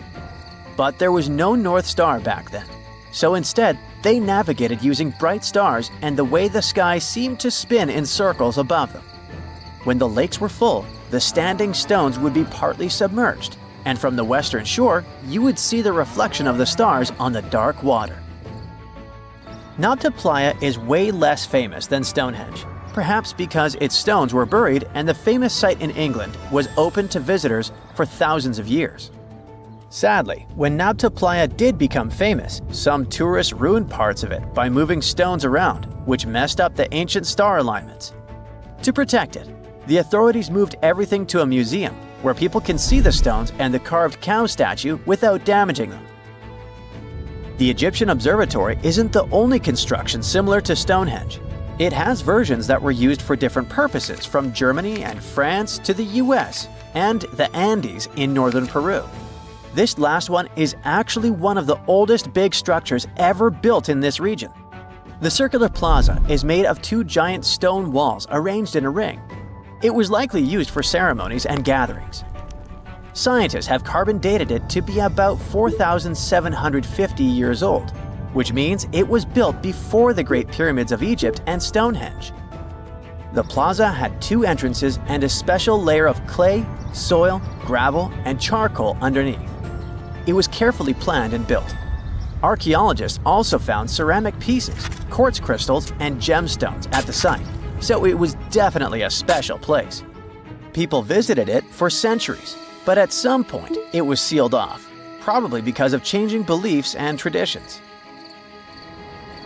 The most recent discovery was the remains of a large timber circle roughly the same age and with parallels to Stonehenge, all the way up in Denmark. This open-air structure was likely part of a special area where prehistoric people from the late Neolithic and early Bronze Age gathered for rituals and ceremonies. The circle was made up of 45 giant wooden posts, forming a huge ring about 100 feet wide. The wood is gone now, but scientists believe tall timbers once stood in the holes and created an impressive wood henge. No one knows exactly what these circles were used for, but archaeologists have found animal bones and food remains at similar sites. So people probably used to gather there for feasts and rituals. In 2024, scientists found 2 ancient stone circles from the Neolithic period in Dartmoor National Park in England. Some archaeologists believe they might form a sacred ark. Many of Dartmoor's stone structures were built in a curved shape on the high ground in the center of the area. A long time ago, Dartmoor was covered in forests, so people may have used the high ground as important markers. One of the newly found circles fits inside this ark, but the other one is outside of it, to the north. This could have been an entrance point into the ark. There's also a raised bank of earth near the stones, which looks similar to other famous Neolithic sites, like the Ring of Brodgar in Scotland and Stonehenge itself. This means the people who built these circles may have visited Stonehenge or been inspired by it. Archaeologists in Oman found ancient stone monuments called tralith, which got the nickname Arabian Stonehenge. They were finished about 2,000 years ago, but no one knows for sure who built them or why. Scientists also found stone hand axes that are incredibly old, between 300,000 and 1.3 million years old, from the time when the first humans left Africa. At another site in central Oman, archaeologists discovered a Neolithic tomb from around 5,000 to 4,600 BCE. There are 2 chambers with the bones of dozens of people inside beneath a giant megalithic structure. Nearby, they also discovered rock carvings that were made by people who lived in the area. And then there is another Stonehenge look-alike, this time in Saudi Arabia, that was used as an apartment complex thousands of years ago. Archaeologists discovered a total of 345 stone circles by looking at aerial photos of a lava field. Each circle is between 13 to 26 feet and has at least one large standing stone in the middle. These structures still have remains of stone walls and doorways.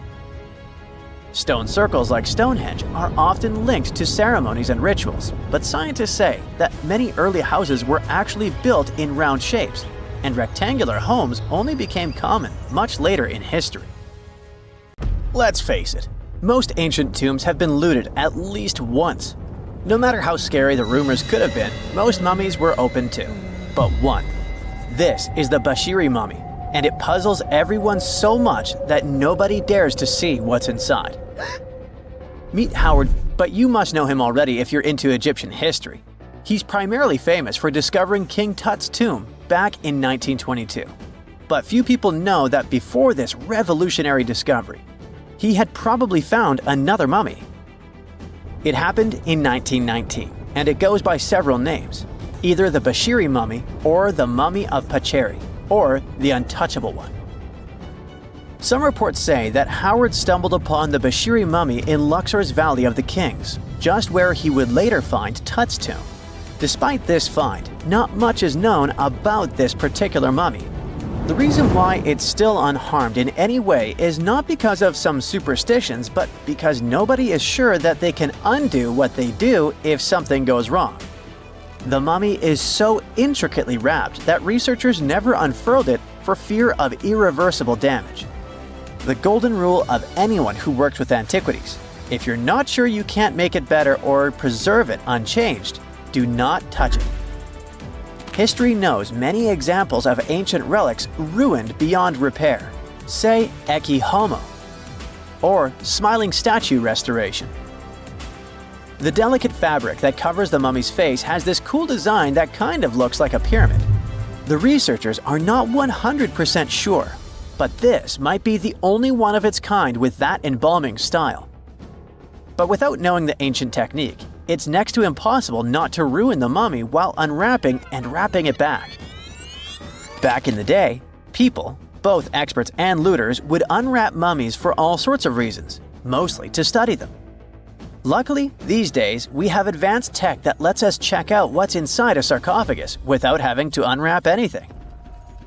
After taking a closer look at the Bashiri mummy, researchers figured out that it belonged to a man who was around 5.5 feet tall and lived during the Ptolemaic era, which makes this mummy roughly 2,300 years old.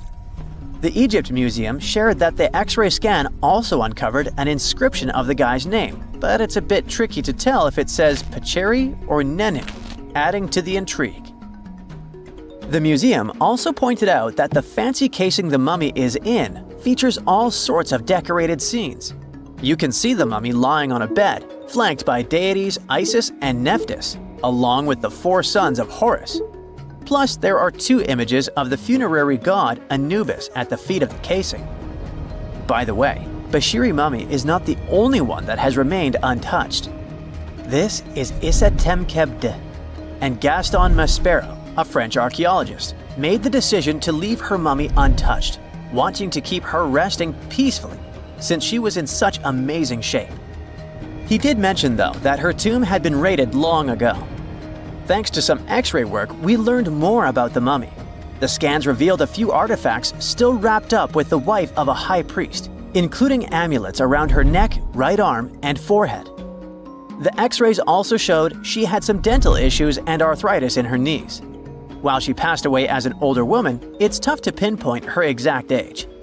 However, various sources from her son's reign indicate that she was held in high regard in the kingdom. Isatemkebt served as the sister wife of Penejam II. You got me right, they were related by blood and were siblings, but back then it was pretty common to get married this way to preserve the purity of the bloodline. Say that to Habsburg, duh. Their chase for purity only led to inbreeding and the notorious Habsburg's jaw. Right, I guess we should not judge ancient Egyptian rules and morals, but what we can say for sure is that both Bashiri and Isatemkebt were incredibly lucky to stay untouched. The odds were not in King Tut's favor, though. The researchers' work hit him hard. The tomb itself was discovered in 1922, but it wasn't until 1925 that the nested coffins were opened during an excavation.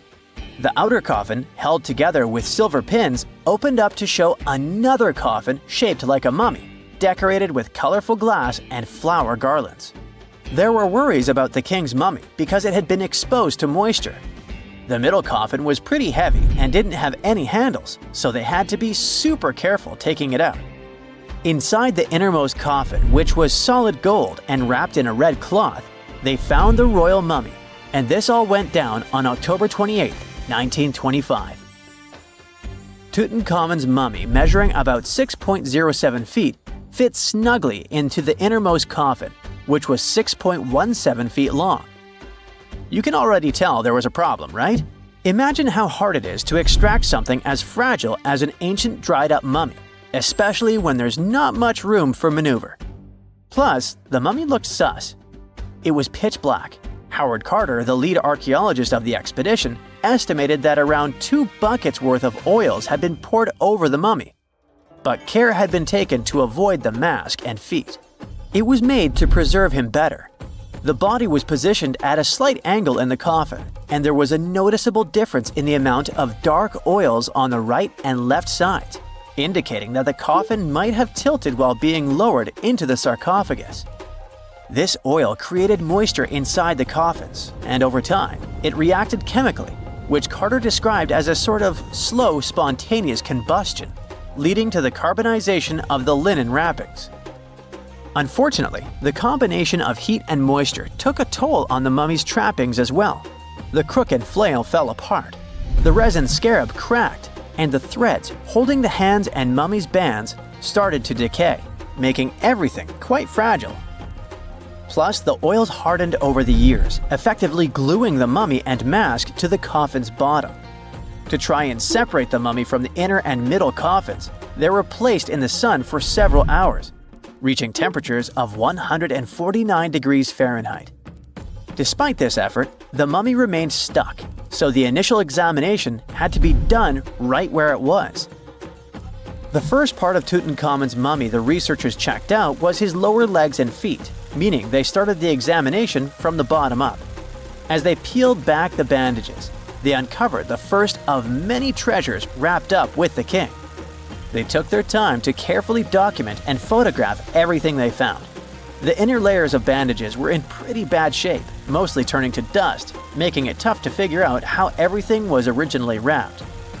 Still, the overall methods matched what was seen in other nobles' mummies from that time.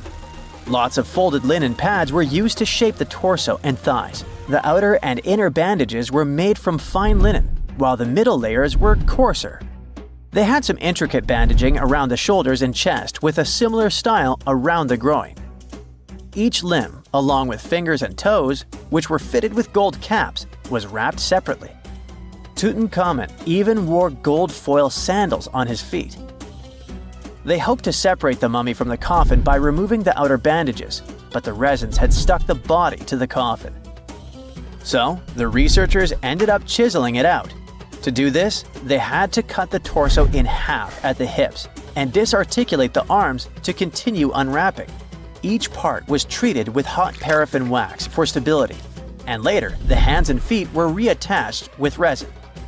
Finally, they used hot knives to detach the head from the mask. To check the teeth, it was decided to make an incision around the jaw and neck, which was later fixed with resin. So technically, the scientists did all they could to preserve the mummy, but still, in a way, it ended up being damaged beyond repair. What do you think? Should they have left it in the coffin? Or did they do the right thing? Let us know in the comments. Stonehenge is famous, but it isn't the oldest UK monument of its kind in England. That title belongs to Flagstones, a site that predates Stonehenge by about 200 years. In fact, it's possible that whoever built Stonehenge might have been copycats, or perhaps, as some prefer, inspired by flagstones. Let's start unraveling the mystery of flagstones by looking at its exact age. To crack this ancient puzzle, scientists turned to a powerful technique: radiocarbon dating prehistoric monuments. This method works on organic materials like wood, bone, or charcoal that are up to about 60,000 years old. Each of these materials contains something called carbon-14. When an organism passes away, its carbon-14 starts to break down at a predictable rate. By measuring how much is left, scientists can estimate the age of these ancient objects. The method is really impressive, so it doesn't come as a surprise that the inventor of this method was awarded the Nobel Prize. Radiocarbon dating has revealed that people built flagstones around 3200 BCE, making it older than even the earliest parts of Stonehenge. But the mystery of flagstones is just beginning to unfold. Flagstones is located in Dorset, in southwest England, about 37 miles away from Stonehenge. It was discovered in the 1980s when workers were building a new road. Archaeologists dug up a huge circular ditch about 330 feet wide, made with overlapping pits. Inside the pits, they found the remains of at least 7 people, a cremated adult, 3 young individuals, and 3 other adults whose bodies were partly cremated. This shows that people could have used the site as an ancient cremation burial site. Flagstones is basically a big, ancient circle that popped up right where early farming communities were spending their time. If you went there today, you wouldn't see any obvious walls or banks, but if you look inside the pits that make up the circle, you'll find chalk rubble from both sides. That's a clue that when people dug these pits, they used the dirt and chalk they took out to build up banks both inside and outside the circle. This special spot sits right in the middle of a whole bunch of other really old monuments and sites, which were built over thousands of years during the Neolithic and Bronze Ages. Experts have figured out the ages of some of these nearby places really well. For example, the ditch at Maiden Castle dates back to around 3600 BCE, and the Big Henge at Mount Pleasant was built around 2600 BCE. Today, half of Flagstones is under that road, and the other half is under an old historic house looked after by the National Trust. You can find objects from the site at the Dorset Museum. Because flagstones and early Stonehenge look so similar, with round enclosures, pits, and cremated burials, scientists used to think they appeared at the same time. But thanks to radiocarbon dating, we now know Flagstones, this ancient cremation burial site, is the earliest big circular monument ever found in Britain. To figure out how old the site really is, researchers tested things like human bones, red deer antlers, and charcoal found there. One of the most puzzling discoveries was a young man who was buried under a huge sarsen stone in the middle of the circle. Someone left him there about 1,000 years after people used the site for the first time. This find just added to the mystery of flagstones. You're probably wondering about the flagstones versus Stonehenge comparison. Well, the latter is a mystery on its own, a big old circle of giant stones in the south of England. Those who made it didn't write anything down, so we don't know exactly what they were thinking. One old tale says that King Arthur's wizard, Merlin, used magic to move the stones from Ireland, where giants had put them together. Another story says that people from Denmark built it. Today, some people think extraterrestrial visitors made it.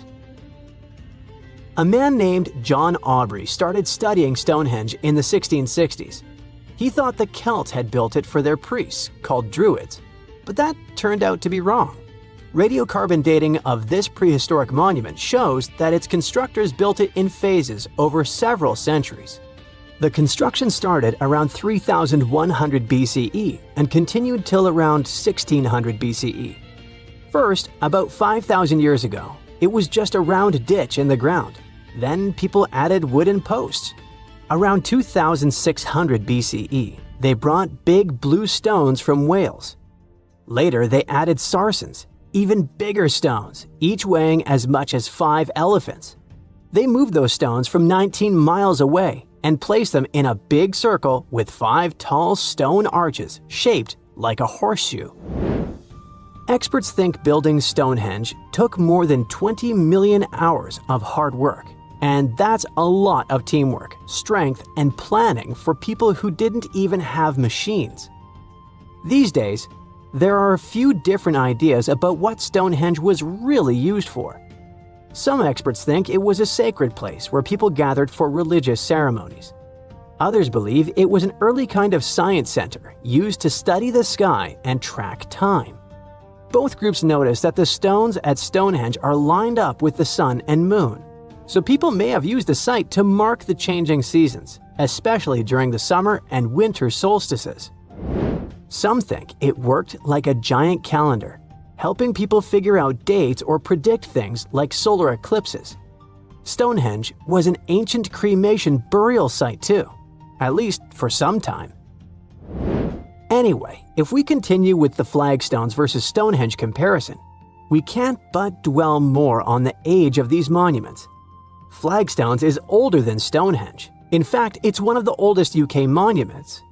It's really special because it's the most ancient big round enclosure ever found in Britain. According to the newest studies, its age is about 5,200 years old. After it was built, more and more round monuments started popping up in other places too. Before its construction, most ancient monuments were long and straight, like rectangular barrows or burial mounds, or long ditches called cursus monuments. Some had even more random shapes, but the Flagstones Monument shows a big change. People were starting to build in circles instead. Some experts think this idea of circular monuments might have come from Ireland, where people were already burying cremated bodies in round tombs.